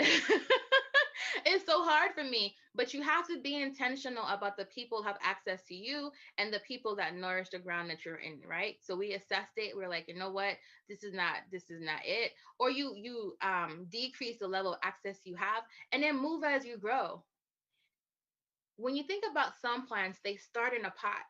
And once they've outgrown that pot, they are moved into a larger pot, or they're moved into different soil. You have to be prepared to make the decision to move, to grow, and to help and to allow others to help you. Again, I'm gonna go back to I am superwoman. I need no one. But the reality is, none of us are an island. As beautiful and serene as islands are, none of us, no man is an island. We have to allow others to help us grow. So just trim it. Trim away those connections, keep your goals manageable, move as you grow, and allow others to help you, because as much as you think you can, you really can't do it alone. Everybody at some point needs someone to help them get up, to help them. You can't plant yourself. Someone has to toil the ground and put you in there. Find the right mentors, find the right resources, find someone you can trust with your vision. I know we have, some of us, trust issues. You cannot do it alone. All right. And so, one of the most important things to remember is leadership is an ongoing process. As your goals develop, you're going to rotate into the different stages we talked about. New goal, you plant another seed. Your leadership journey is a garden of well-developed ideas. You can have more than one happening, but you have to develop them all. And as you think about how you want to grow, again, I want to encourage you to prepare yourself to grow, to leverage, find your light, find your why, find your people. Assess it. Is it working for you? If it's not, you a cactus cannot grow in the in the rainforest.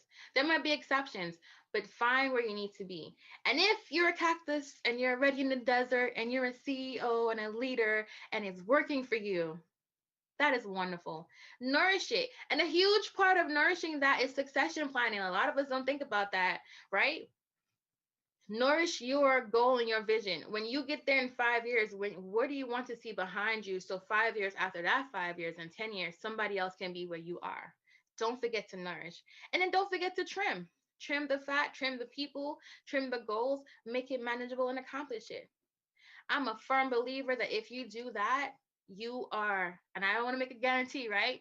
But strongly, there's a strong possibility that if you continuously do this as you come up with ideas and things you want to accomplish as a leader, you will definitely grow. Well, that's my secret. If you want to grow as a leader, be a plan. Prepare yourself, leverage your resources, assess the situation, nourish your growth process, and then trim it. What I do want to offer you then is a free gift. On my website, monumentalbusiness.com, I will have a leadership growth checklist there for you. And you can use this checklist to make sure that you continue to grow as a leader, that you continue to give back and bring other people with you, right? So don't just grow. Nothing's more random than a one random tall tree by itself with nothing around it. It's so beautiful to be in a garden, to be around others, make sure that you help other people grow, and to always give back. Ladies and gentlemen, I just want to thank you for your time and encourage you to stay connected with me with the hashtag Think Monumental. I am on Facebook, Think Monumental, Instagram, Think Monumental, monumentalbusiness.com, and YouTube as Monumental Moments. Again, my name is Monique Toussaint. It was my pleasure to share my secret with you. I am so elated that you took some time and stuck in there and worked through this plans module with me. I am excited to see you in 5 years, and I want to hear from you. And you can say, you know what, Miss Monique, I saw you. Miss Monique, I work for students. You know what, Monique, I saw you, and this was my vision. This is my goal. And if you need help, feel free to reach out. I am passionate about it. I encourage you to grow as a person, to grow as a leader, and to stay connected.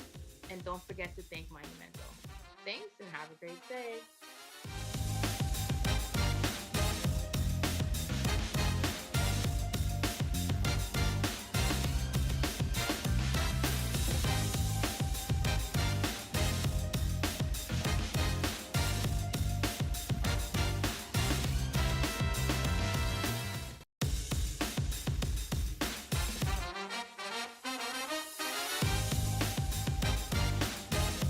Hello there, everybody. Thank you all so much for tuning in to this presentation. This is a presentation that will, I believe, help you with your strategies, your principles, your tools, and your nuggets that you can carry with you in your leadership journey. Wherever you may be at the front line, mid-level, or even the senior level, it's always important to be a continuous learner. Leaders are learners. So I bring you greetings. My name is Kevin Wayne Johnson. I reside on the East Coast of the US in the state of Maryland. I'm actually in Howard County in the Columbia and Clarksville area, which is halfway between our nation's capital and the city of Baltimore.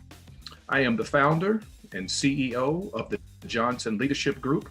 I stood up my company about 2.5 to 3 years ago, following 34 years of total service with the federal government as a mid-level and senior level leader. And one thing that I did learn and I observed and I experienced was good leadership as well as bad leadership. So for the next several minutes, I'm going to walk you through what I believe will be very helpful in terms of becoming a person of influence. Becoming is the operative word as well as influence, because becoming is synonymous with recurring, ongoing, continual.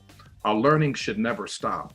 And then being a person of influence, this presentation is all about being a person of positive influence, positively influencing people in your family, in your social and civic organizations, in your church, in your neighborhood, everywhere that you go. When you think about your sphere of influence, let's make a positive change, because I firmly believe, and I stand on this, and it can be validated and verified, that good leaders help to make the world a much better place. So I'm going to walk you through these principles. And it's very important that you understand and gravitate toward and accept and walk in it, because these are very, very key and very, very important for our learning, for our growth, and for our development. And it's very, very key as we go along our journey to make sure that we always take the time to pour into the lives of others as well. So here's some insights to influence. First of all, leadership is influence. Really, to be honest with you, at the core of leadership, it's all about our ability to influence people, to get things done, to have the right attitude, to want to go forward, to be proactive, to see the vision and catch a hold of the vision and move forward with it. But we have to be mindful that our influence with others is not usually in all areas. So that means we need to be aware and cognizant and open and receptive to allowing others on our team who may know a little bit more than we do. They are experts in a particular area, and that's good. That's a good thing. With influence comes responsibility. I like to break this word down into two different words: response hyphen ability. Our ability to respond to what's needed with our leadership. My influence, your influence with others, like I said earlier, is either positive or negative. There's not much wiggle room in between. And our influence definitely can grow. And I'm going to show you in just a few minutes that as we grow our team and we grow our organization as well. And then last but not least, just in terms of some insights, some thoughts, some perspectives, some views, if you would. People of positive influence add value to others. We see the potential in others and we help them, we speak into their lives, we coach and we mentor them, we train them, we teach them, we show them the way, both verbally and non-verbally. So these are some insights into influence. So let's look at 10 ways to increase our influence for the balance of our time together.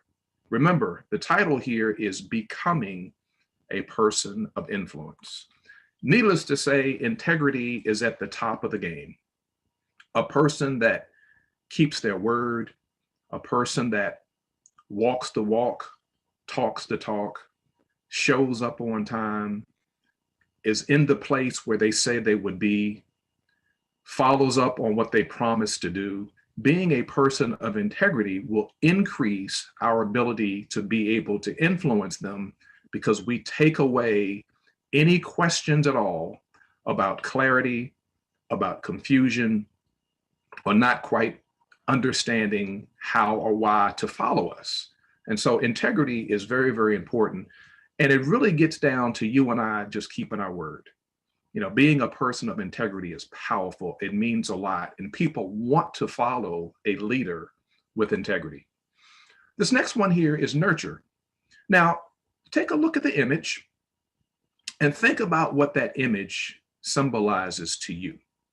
Now, even though we all see the exact same images, because of the diversity of thought that we have, we're taking away slightly different things from this particular image. But as it relates to nurturing, we have a responsibility as it relates to our influence to help people to develop, to mature, and to be the best that they can be.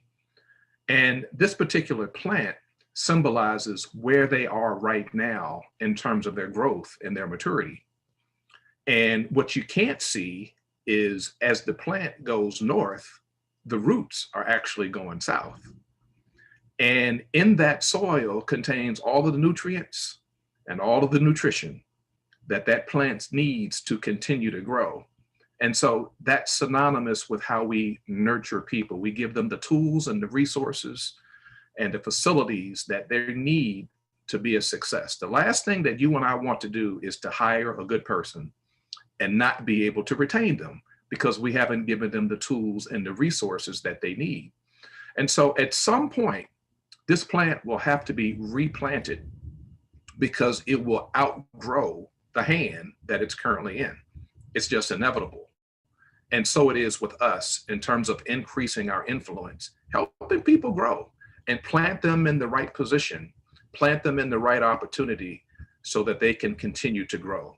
Nurturing is not babysitting and it's not babying, but it's looking over, having oversight and helping people along their journey. Faith. Love this one, faith. I tell you, you and I can increase our influence with everyone within our sphere of influence by having faith in them, believing in them, having confidence in them, and showing them in a nonverbal way, but also speaking it verbally, letting people know, I have the utmost faith in you. I believe that you can get this thing done. Because a lot of people doubt themselves. They don't think that because they don't have the proper education, the necessary experience, the needed qualifications, that they can't perform in a particular area. And I have seen time and time again, that's just not the case.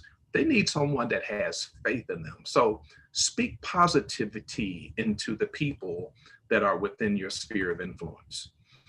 This next one here, as you can take a look at the body language, something's not right.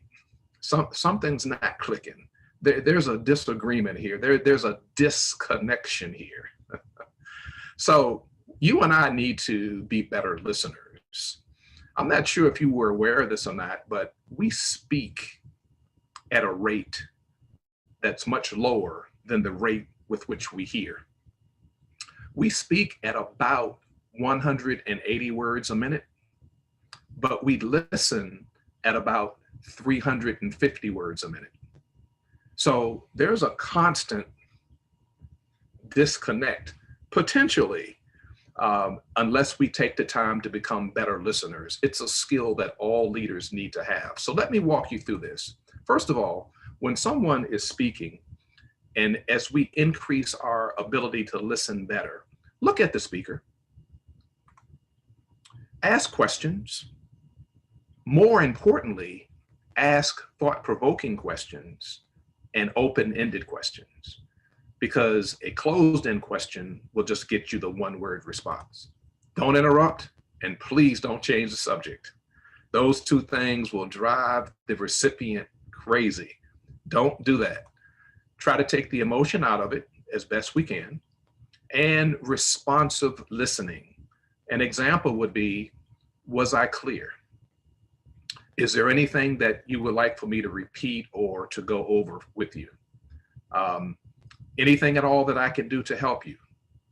And that's responsive listening, because as a person is communicating with you, they do want to know that, in fact, you are actually listening to what they have to say, even if you disagree, and that's okay, but they want to know that you're listening. Understand is another area that will help us in becoming a person of influence. This gentleman's name is David. David is super happy. He's content. He's in his own element.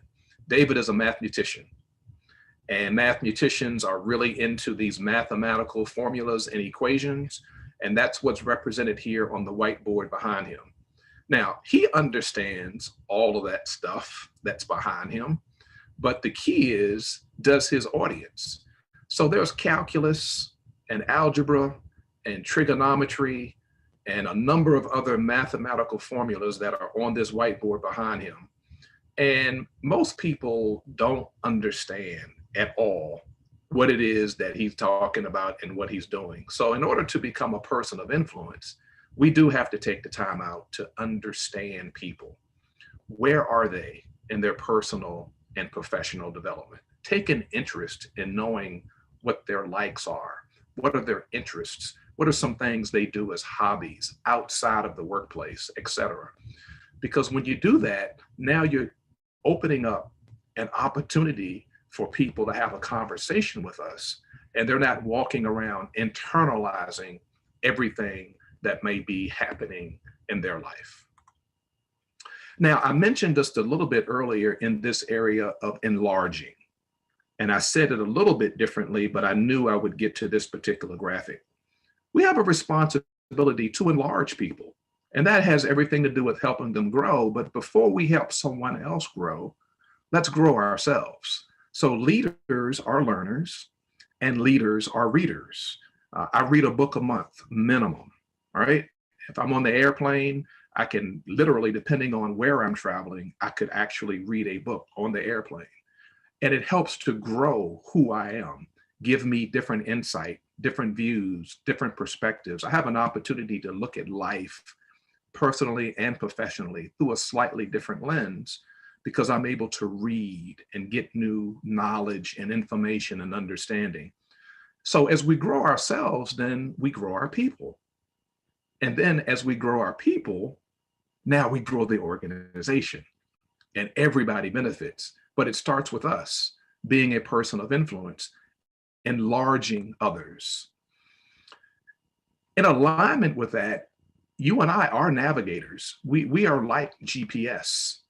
So whether you use your GPS on your phone or in your vehicle or any other gadget that you might have, you'll notice that that navigator helps us to get from point A to point B in the minimum amount of time. And it also kind of takes a look at some of the obstacles that might be in the way and gives us the opportunity to recalibrate and reroute. And so it is with us.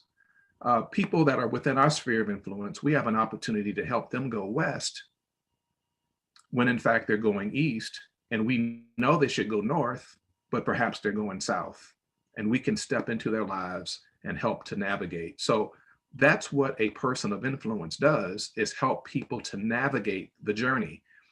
Imagine yourself just driving on a country road. You know, you have to deal with potholes and speed bumps and curves and hills. Imagine yourself driving in inclement weather. You have to be very, very cognizant of the gear that you shift into to help with your driving in the snow or on ice. And what we're doing is we're navigating along our journey. And so it is with a person of influence. Connects. How well are we connecting with people, and how well do we connect others together so that they can be the best that they can be? So another way that we can increase our influence is by connecting with people. And I tell you, just very, very informally, again, asking people how you doing. Good morning, good afternoon, good evening. How's the family? Hope things are going well. Anything interesting happened over the weekend? We're just making a connection with people, and it's very important. And this is how we increase our influence. Now, this kind of goes hand in hand with growing people and also navigating for people, and that we empower them.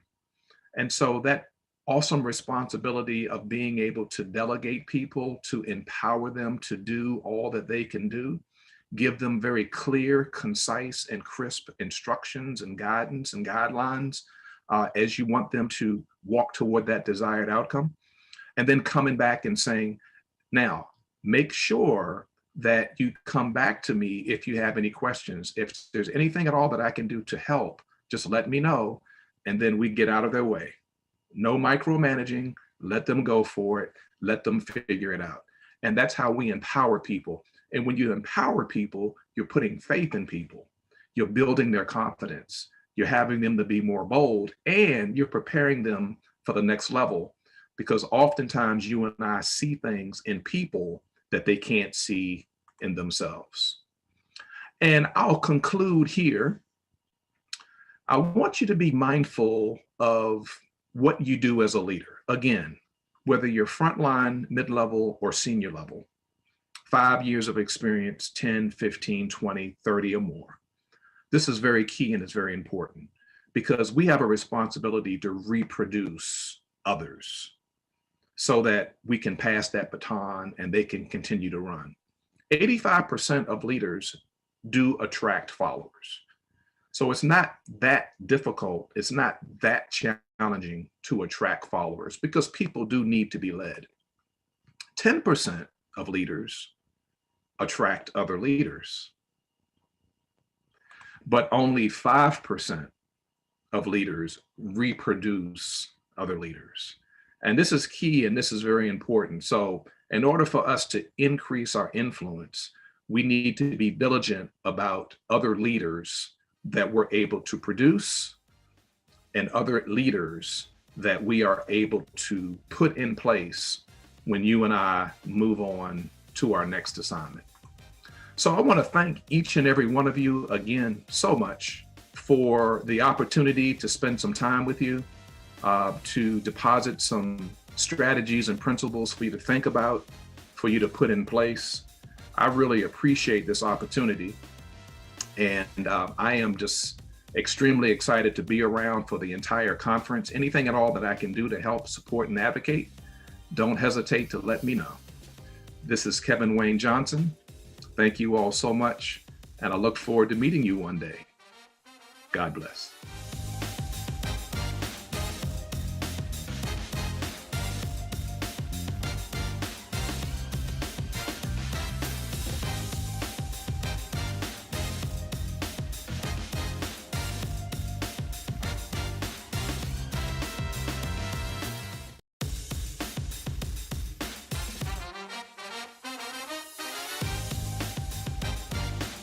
Hello, my name is Ronaldo Randall. I am a life, leadership, and business strategist.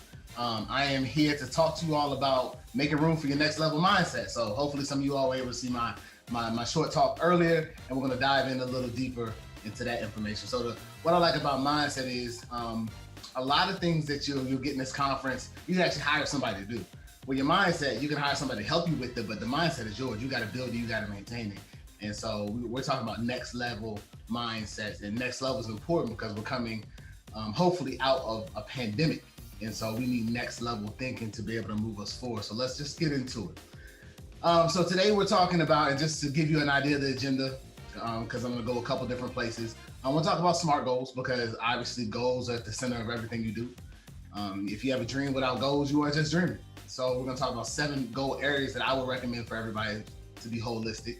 We're going to talk about mindset as promised as a focal point, and I'm going to give you 4 pillars as one of the mindset points because I feel like it's the one where people struggle at the most. So the 10 steps of mindset acquisition and maintenance, those that have seen my earlier talk will be very familiar with it. Those that haven't, put on your seatbelt because we're going to go. So 10 steps of mindset acquisition and maintenance, acquisition and maintenance, acquisition and maintenance. So I'm going to list them. We'll go over them in a little bit more detail as we move through this workshop. But the first one's decision. The second one's discipline. Obsession is the third. Personal development, self-talk. Tighten up your circle. One of my favorites, help people. Gratitude, be uncomfortable, and balance. So this will be a great screen to take a screenshot of, just so you have them all on one page. So if you want to take a screenshot, here's a perfect opportunity to do it. To take a picture with your phone. 10 steps of mindset acquisition and maintenance. So we're going to start with the decision, right? Because the beginning is the most important part of the work. And so you have to make a decision. You have to decide, you have to make a decision to make a decision. That becomes the vision of whatever you do, right? And so I have a brand called Next Level Entrepreneur, Vision Plus Action, right? So you have to have a vision before action. You don't want to put the action before the vision because those without vision perish, they lost. So you want to come up with the why. So why are you doing what you're doing? And what's the why that'll keep you in the race, right? When things get difficult, when things get hard, what'll keep you in the race? So I like to say, use it as an acronym, what horrifies you, right? Because some people will be moved into action by the things that they're afraid of more than the things that they really feel like they should be doing it for, if that makes sense, right? So get that, let me say it again. Some people be moved into action because of things that they're fearful of. Like fear will make you move more than I want to do it for myself. Really that one, but more than even I want to do it for my kids, right? And so knowing what your why is important. In your notes, I'll write that at the top. What's my why? And then do something tangible. So a lot of people think about things and they never start. So you got to start because the beginning is the most important. The most important part of the work. So do something right away. So right now you did something. You joined conference and you're going to get a lot of information. I would suggest doing something that requires a little bit of uncomfortability, right? Like put some money on it, tell somebody that's a mentor or somebody you feel that you respect. So that way, if you don't do it, you're going to look back and that'll help you be motivated. And then ultimately, set your goals. And so we're going to talk a little bit about goal setting as we transition because you got to have the vision. In order to get to the vision, you got to have goals to get you to the vision. All right, so 8 goal areas that I suggest, right? This is another opportunity for you to screenshot. If you write fast enough, write it down, or, just take a picture with your phone. So number 1, and let me just go ahead and say right off the bat, these are not in any particular order. In fact, you should put it in the order that best pertains to you, right? Like your moral compass. If those are familiar with Maslow's hierarchy of needs, if you're not, look it up. It's that pyramid that says you need food, clothing, shelter at the bottom. And then once you get that, everything else goes up, right? You get more sophisticated. So some of you all might choose to use that as a tactic when looking at this. But here are the goals. You put them in the order that make the most sense to you, but you need to have a goal for each area. So financial goals, intellectual goals, family goals, spiritual goals. That probably should go at the top. Physical goals, career goals. If you are a parallel entrepreneur, right? If you're still working and you're still doing your entrepreneur thing. Social goals. And then finally, my favorite, entrepreneurial goals are one of my favorites. And so those are the 8 goal areas that you need to have. And we're going to talk about these are the goal areas, but you got to get really detailed in the type of goals you're setting to get your vision rolling. So we're going to talk about SMART goals. And some of y'all may not be familiar with SMART goals. Not sure where everybody's at in the understanding of everything. And so we're going to, no entrepreneur, no child left behind, right? So we're going to make sure we cover the basics because the foundation is important. Think about when you're building a house. The foundation is important. People spend time on the foundation. And so I'm spending time today on the foundation. And then you can build the house up around you, right? You can replace shingles, you can replace windows, you can replace doors, handles, locks, you replace all that stuff. Those are the peripherals, but this foundation got to be set and they got to be set right. So here we are. So goals need to be SMART, S-M-A-R-T. It is an acronym. It means specific, measurable, achievable, realistic, and timely. Specific, measurable, achievable, realistic, and timely. And so let's just dig into a little bit about how you can make those goals that I just talked about, SMART goals. All right, so we are looking at the acronym, so I just blew it up a little bit. So let's say you want to lose weight, right? Because it's the time of year for first quarter, people want to lose weight. And so that's a big goal. And let's say you want to lose weight and you say, I want to lose weight. 2021, I want to lose weight. Well, you got to make that SMART. Well, how do you make it SMART, Ronaldo? Well, what you do is you make it specific. I want to lose weight, but I want to lose a certain amount of weight, right? Maybe I also want to gain muscle, right? Or maybe I want my waist to be a certain width. So make it specific and then measurable. So how do you know when you've reached it, right? So if you make it specific enough, it's easy to measure, right? I want to be a 28 in the waist for a guy, maybe. I want, I want my dress to fit that I wore 3 years ago when I was my ideal weight. Then you want to make it achievable. It's in your power to accomplish, right? So think about, have you ever done this before? Like, have I ever lost 25 pounds or 60 pounds before? Have I ever done it before, right? And do I have time to do it? What am I going to set in place to make that happen? And realistic, right? Can you really realistically achieve it? And maybe the time you set for yourself. So if you put 3 weeks, maybe not, but you put 6 months, maybe, right? But once again, have I ever done it before, right? So you have to be realistic with, and we're not trying to kill dreams with realistic. You should be ambitious, but you still need to be realistic. And then timely, ultimately, when's it going to happen, right? When exactly are you going to accomplish this? And maybe you need to set milestones along the way so you don't have this big lofty goal. And you're like, wow, I got to lose 50 pounds. So that can be tough sometimes. But if you say, okay, week by week, let's break it down. I want to lose a certain amount of pounds a week or month. And that can help towards the timely fashion, right? And so SMART goals. So the goals that I mentioned here, right? The 8 goal areas, we want to make them specific, measurable, achievable, and realistic. Timely is important too, right? Speaking of time is the most precious commodity that we have. It's also a scarce resource. And I like this. I'm going to read this right off the screen. This is good. Y'all should write this down and put it up on a sticky somewhere so that you realize how precious time is. In a time that we're experiencing in the world now, we realize that time ain't in promise, right? And so here it is. It's been said that time is free, but it's priceless. You can own it, but you can't own it, but you can use it. You can't keep it, but you can spend it. Once you have lost it, you can never get it back. I think that bears reading again. It is the most precious commodity, right? And I call it a scarce resource. It's been said that time is free, but it's priceless. You can't own it, but you can use it. You can't keep it, but you can spend it. Once you have lost it, you can never get it back. And so we need to be productive as people and as business people and as entrepreneurs because we're busy. And so we need to be productive, right? We got to run a tight ship. And so every entrepreneur wants to be productive. Not only that, though, we need to be productive, right? It's important that we're productive with the time we have. Everybody has the same 24 hours. Why is it that some people get more done than other people, right? Why is it that some people are more stressed trying to do the same things that you and I do in a 24-hour period? So we need to be productive and we want to be productive. And so let's talk about productivity, right? In life and as an entrepreneur, as it pertains, and this is mindset stuff, right? All right, so productivity looks different for people. Yep. So the way you are productive may be different from the way I am productive. I may do a to-do list. I mean, your business is different than mine. Your life is different than mine. You know, you may have a different amount of kids. You may not have kids. You may be married. You may not. You may have a significant other. There's all these different variables that go into what productivity looks like for you, and automation and all these different things. But the feeling is universal. So you know when you feel productive. You know when you feel productive. You know when you don't feel productive. And so we need to work on that for each and every one of us, and it's unique to you, right? But there's some universal rules and laws that we can all share and use. And so this is a perfect time to talk about discipline, because you have to be disciplined to make sure that you keep your time and productivity in different buckets. Don't let people waste your time and drain your energy. And I know it's happened to everybody at some point in your life.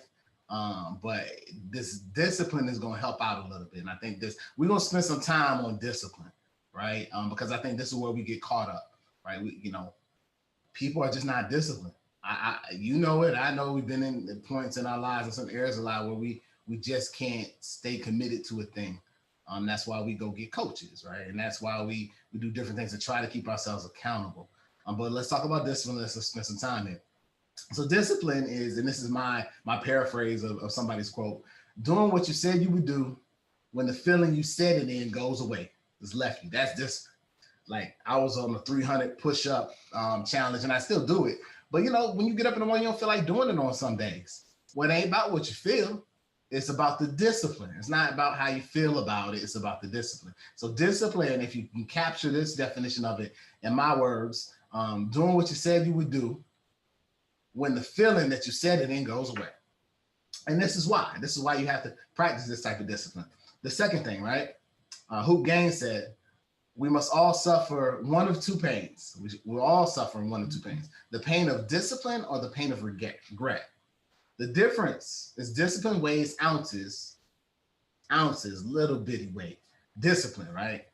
While the regret weighs tons, heavy weight. And so process that a little bit, right? Discipline is difficult. Habit forming things is difficult until you form the habit. But at the end of the day, 10, 15, 20, 30 years into the future, you're going to wish that you exercise that discipline, because in the grand scheme of things, it was lightweight stuff. Because at the end of the day, when the rooster comes, when the hen comes home to roost, the regret is what's going to weigh tons, right? I wish I coulda, shoulda, woulda, right? And so discipline. So let's dive into discipline a little bit more. We're busy people. Even as you're watching this, some of this stuff is probably happening, right? You got notifications from some of your social media outlets. There's email, there's a call, there's a text. So we're busy, we're distracted a lot. And so a major part of being disciplined is removing distractions. And so you all know all the different distractions out there. So just think about, in fact, write down a couple of distractions. These are the distractions I put out there: notifications, text, Slack, email, social media, pings, calls. So go ahead and write down. Take about 30 seconds to write down things that distract you. They distract you. So call them out, write them down. Things that distract you. You know what they are. Call them out about 30 seconds to do that. 10, 9, 8, 7, 6, 5, 4, 3, 2, write them down, 1. All right, so write that stuff down, because those are things we need to extinguish. All right, so let's talk about productivity and the power of systems. So I know that somebody's probably talked about automation and some types of systems in this in the conference, but let's talk about systems that you build for yourself, right? And we talk about systems for our business, but let's talk about systems you build for yourself. And I'm gonna revisit this later on too, but I'm gonna stay in line. So what are systems? Very simply, right? Let's go. I like this losing weight concept right now because I know that everybody want to lose weight. I want to lose weight. Everybody's in a perpetual state of wanting to lose weight or getting better physically, which was outstanding, right? Because there's no sense in being wealthy and not healthy, right? You can't have wealth without health. I know everybody here wants to not only be rich, you want to be wealthy because you can spend rich, right? So let's say you say losing 10 pounds may be a goal. That's my goal, I want to lose pounds. And we talked about how to make that smart, right? You can break that down. I want to lose 10 pounds by this time. This also means a reduction in my waist and my body mass, body fat index, right? You can make it smart. But the system is learning to eat right. Systematic things that will feed into your SMART goal to help you accomplish your goal. And what does the system do? The system ensures that you reach the end result. The system, the to-do list, the thing that you put in place, that you make a habit as a part of your discipline regimen ensures that you get the end result that you wanted. And so systems, part of discipline. So I'm gonna go ahead and lock in and give you all 4 pillars for creating systems that are conducive to the next level mindset. All right, so pillar number 1, and you all probably heard this before because all knowledge is borrowed. Nothing's really new under the sun in the space of success in business, right? It evolves, but like basic tenets are basic tenets. And so pillar number 1 is develop a system that works for you. I mean, simple. Figure out what works for you. What works for you may not work for me. But at the end of the day, it's gonna feel the same to you and me when we're winning on that front, right? And so develop systems that work for you. And so you got to figure out, do you use your smartphone to do stuff? Are you a to-do list person? Are you able to do things later? Are you able to do things in the morning? When do I operate at the best? Who do I help? Who do I get to help me do certain things? When I put the kids to bed, when do I wake them up? When is my quiet time where they don't bother me? So you got to create the systems that work for you. Remember, we all have the same 24 hours, and what you do with it is what differentiates you from the highly successful person. And so first pillar, develop systems that work for you. Not for me, not for anybody else, work for you. Understanding though, nothing's new under the sun. And the feeling that you get when you've accomplished this is universal. All right, early bird gets the worm. Get up. You got to get up. You got to get up. I know. You know what? I try to buck this a little bit, right? Since the COVID, I started getting up a little later, but I said I also started being up later, right? So I'm up to 3 o'clock in the morning. I wake up a little later, about 9. And, I'm like, well, it bounces out. Nah, there's serenity and peace in the morning. There's quietness in the morning. Plus, if you have other people that you're accountable to, the day hours has to be split between everything that's on your goal list, right? And so, like I said, like and you've heard my other talk, like my list of importance is God, family. So family is important. So if I'm spending my time being very productive doing the daylight hours and I'm staying up to the wee hours of night, like there could be some imbalance there, right? That could affect other people outside of you. And, sometimes you just can't ask questions. You got to do what the successful people do. Don't ask questions, just do it.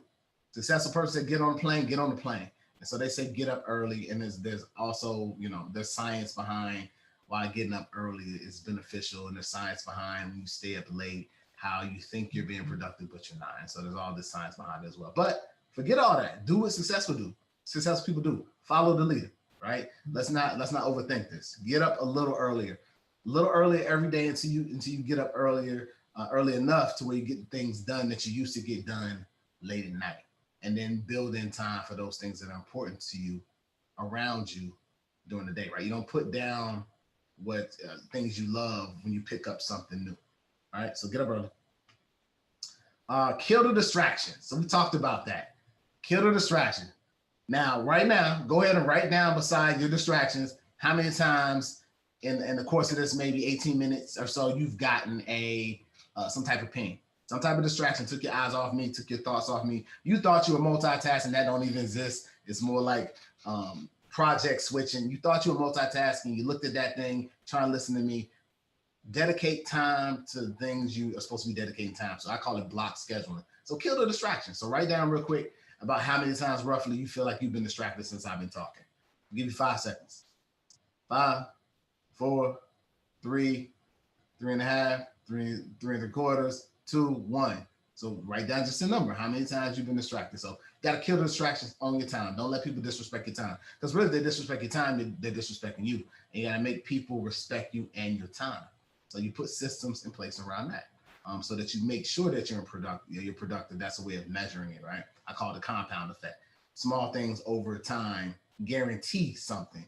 But if you're scatterbrained and you let your time be stolen by distractions, it's going to become problematic for you in your productivity journey. All right, slay your dragons. Stop being scared. You got to jump, right? Overcome. And so here's a practical thing with it. Overcome your most difficult task first, all right? Think about it, right? And this is another thing to write down. Think about it. Like, when are you most productive? When are you most productive? I know it's at 10 a.m. for me, I'm most productive. And I start to taper off. Maybe I get hungry, blood sugar drops. Maybe I need another cup of coffee later. But I know when I'm most productive under my own recognizance, right, is at 10 a.m. And so you got to know when you're most productive. And do the things you don't like first when you're most productive, when your mind's the most focused, right? So overcome your most difficult tasks first, get them done, and you can do the lighter tasks. It probably that you enjoy to take less mental thought, right? Less mental calories to do later. That's a quick trick that works, right? And so we're about putting all these little tricks together, so it's not tricky, right? So it's not overwhelming. So slay your dragons, don't be scared, and overcome those most difficult tasks as a numero uno type thing as you begin your days. All right, so that's the 4 pillars. And that was all on discipline. I tell you, I'll spend some time on discipline because that's where we struggle. So the rest is a bit straightforward. So the people that saw my talk earlier, you're gonna hear this now. You're gonna get to see some visuals. Hopefully, what I said from my audible learners and what you see from my visual learners will work to make sure that some of this stuff sticks. All right, so obsession. You've heard of obsession before. Usually, it's like if you Google obsession, you can get all the, you get all the movies that deal with obsession. Like, it's all in a positive light, right? It's always sexy. Obsession has always got something to do with something sexual, or it's kind of tied to something negative, or something that, just people have a bias towards. And so I suggest that you become obsessed with whatever it is you do. So we have decision, discipline, and obsession. These are the top 3 to acquire the mindset, right? To acquire the mindset. So you got to become obsessed with it.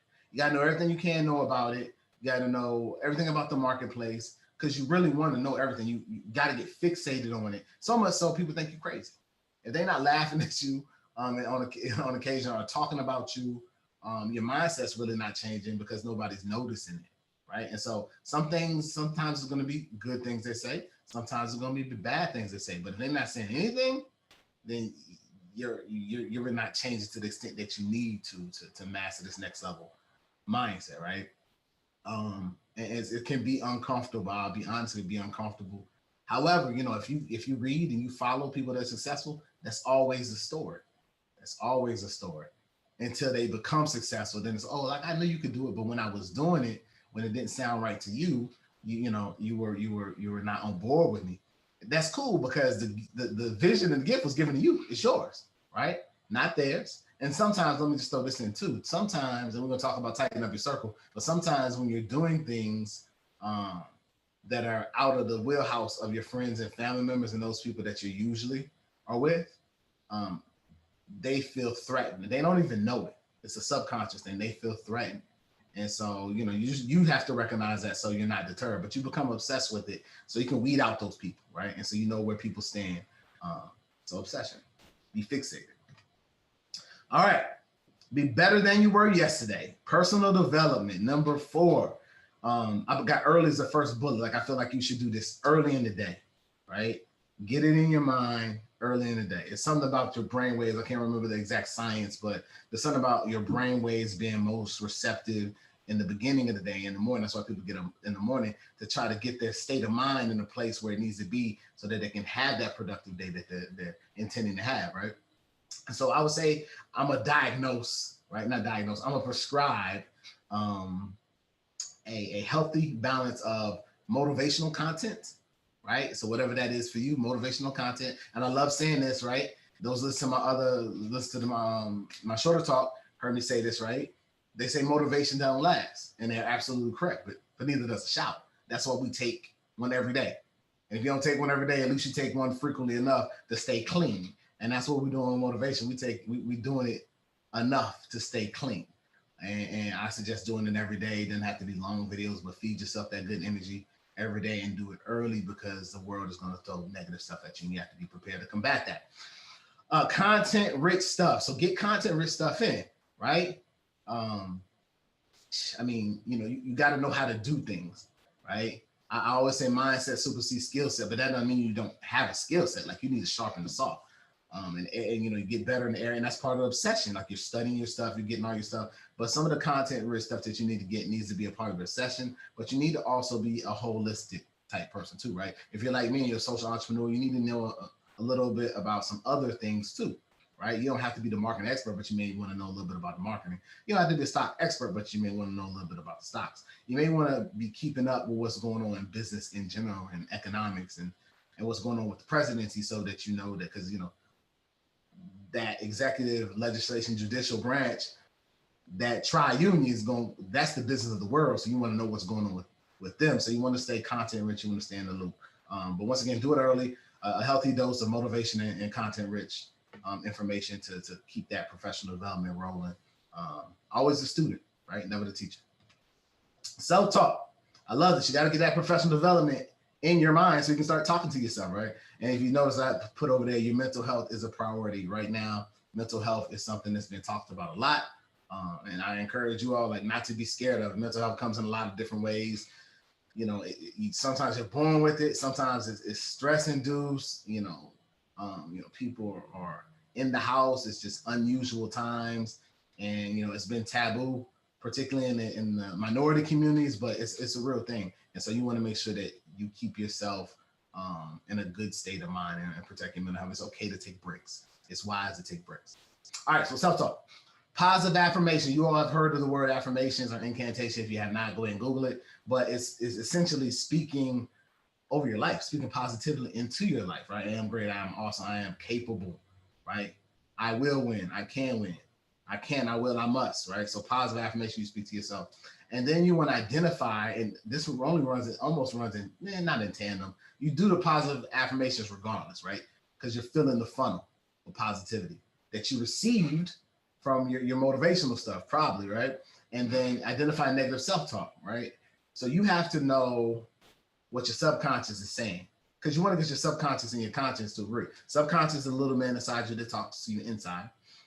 And rarely, sometimes they don't agree with the conscious things you say out of your mouth, right? So those things like imposter syndrome, or where you don't feel like you're prepared, or you feel like you're deserving of certain things. Those are things that are that negative self-talk that's inside you. But most people that are in that place are going to remain. If you're smart, you should remain confident on the outside, right? And that's the conscious. So the positive affirmations, identify the negative self-talk, and as soon as you identify it, immediately get at it, stop it, immediately replace it with a positive thought. That's an idea I got from the what's the name of the book? Norman Vincent Peale, The Power of Positive Thinking. As soon as a negative thought comes, replace it with a positive thought, because you get so many negative thoughts. And so this is an exercise, ingenuity, right? Like, negative thought, positive thought, negative thought, positive thought, right? Sometimes for every negative thought, you got to do 3 positive. And then check in with yourself. So that's just another plug for mental health. Like, I just restarted meditation. Do whatever you need to do to check in with yourself. So a positive affirmation, identify negative self-talk, and then checking in with yourself. Tighten up your circle.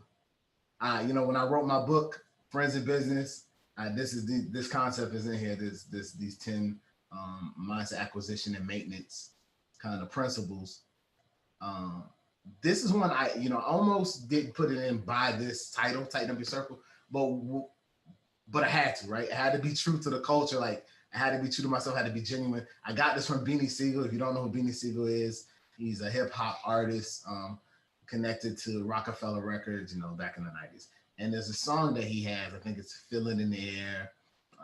So don't quote me if I'm misquoting it, but the line in it says, tighten up your circle before they hurt you. 85% of communication is nonverbal. And that's accurate-ish.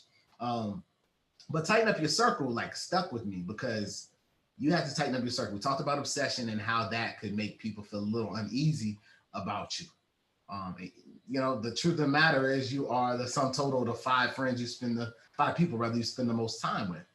And so you got to tighten up your circle. It's a reflection of you, regardless if you like them or not. You lay down with dogs, they expect you to rise up with fleas, right? And you will start to emulate them, right? Those which you assimilate, you also emulate. Self-consciously, you don't even know it, right? And so you got to tighten your circle. Plus, you don't want to be the smartest person in your circle. When that happens, you need to expand your circle anyway, right? So that you can continue to be the student. Now, this doesn't mean you leave your other circle behind, but you got your time is precious. So you got to decide what you want to do with your time. And if you're trying to be wealthy, you're trying to take what you have into legacy mode because your why is that big. It's something that's necessary, right?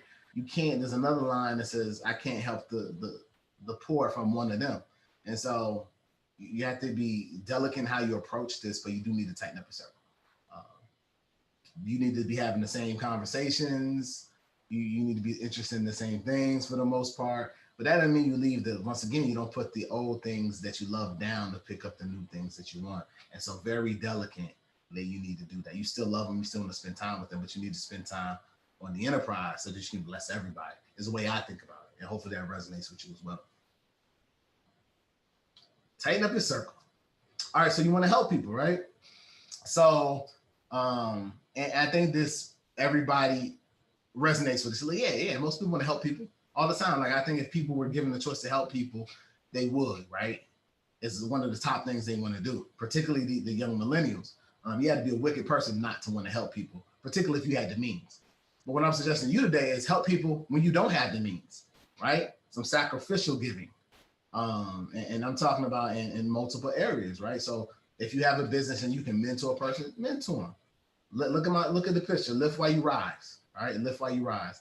A lot of people will help people once they reach a certain status and level in life, but I'm suggesting that you do it now. Start off doing it. Like, my first business is a nonprofit. Like, this nonprofit is still running. So I came into the entrepreneurial realm as a social entrepreneur, helping people, and everything that I do has a reoccurring narrative of where I'm helping people. And so I'm telling you, the science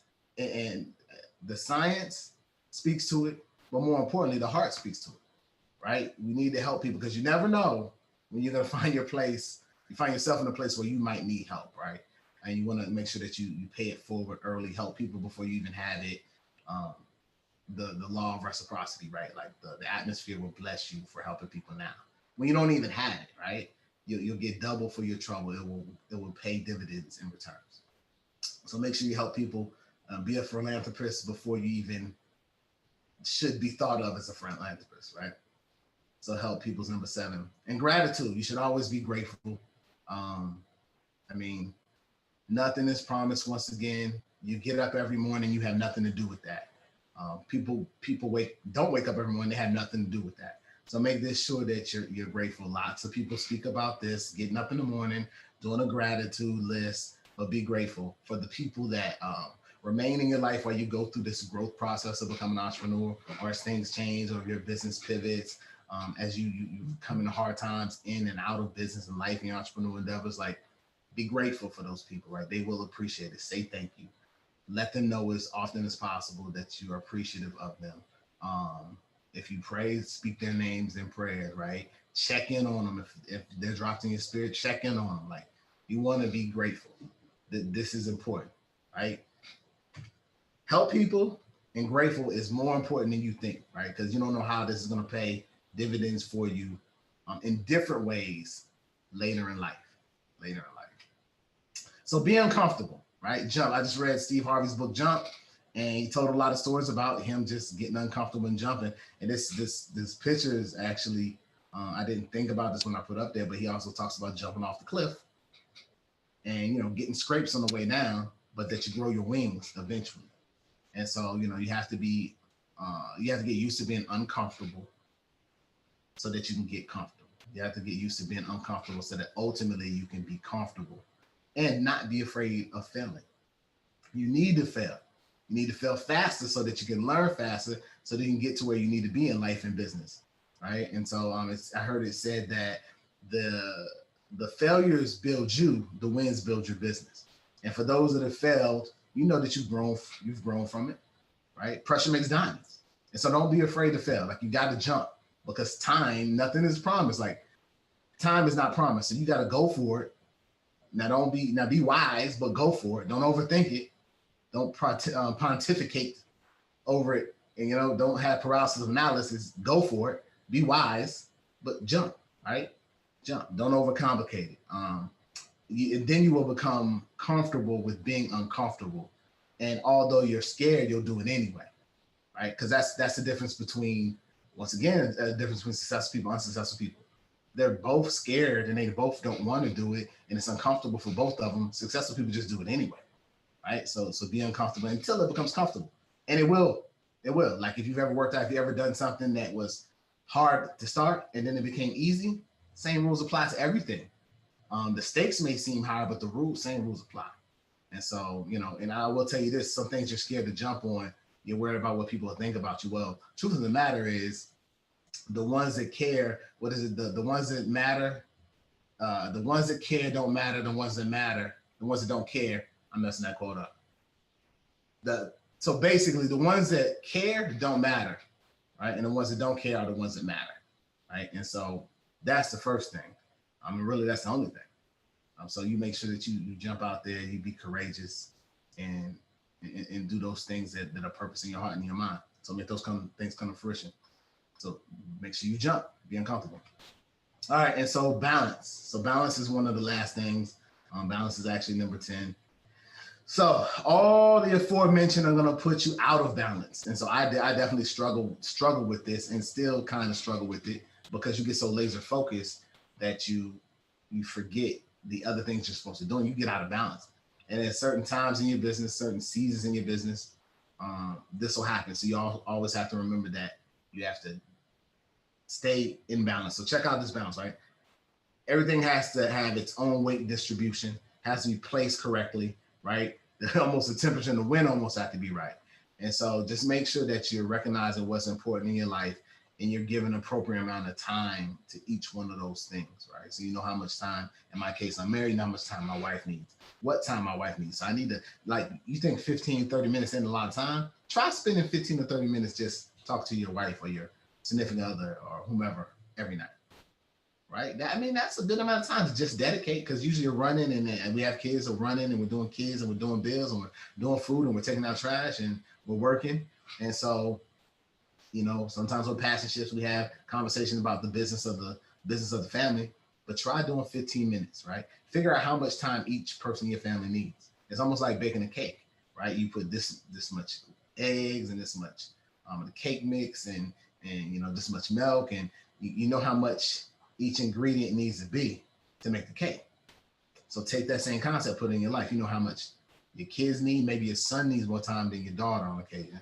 Or maybe your daughter needs more time than your son. Or maybe your wife needs more time, but you got to know how much, right? How much ingredients you need to build the cake. And that's how much time you need to make sure that your life is balanced.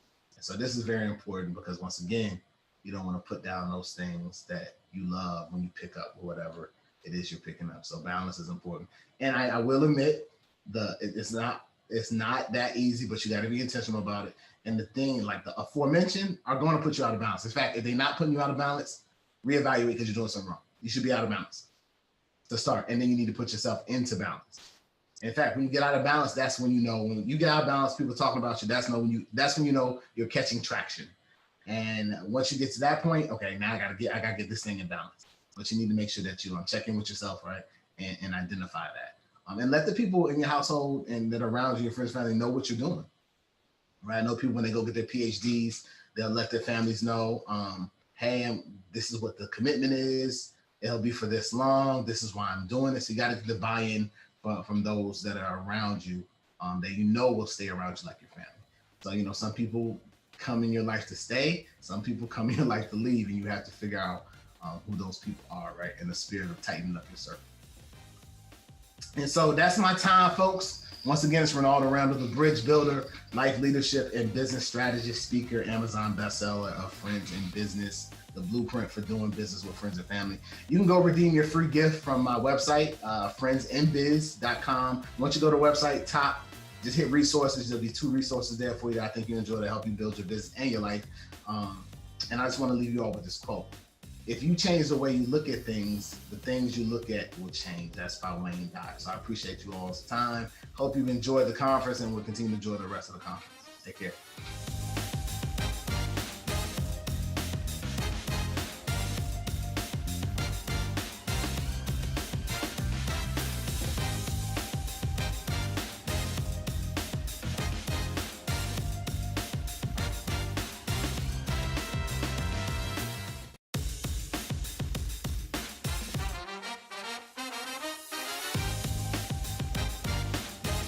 We are family.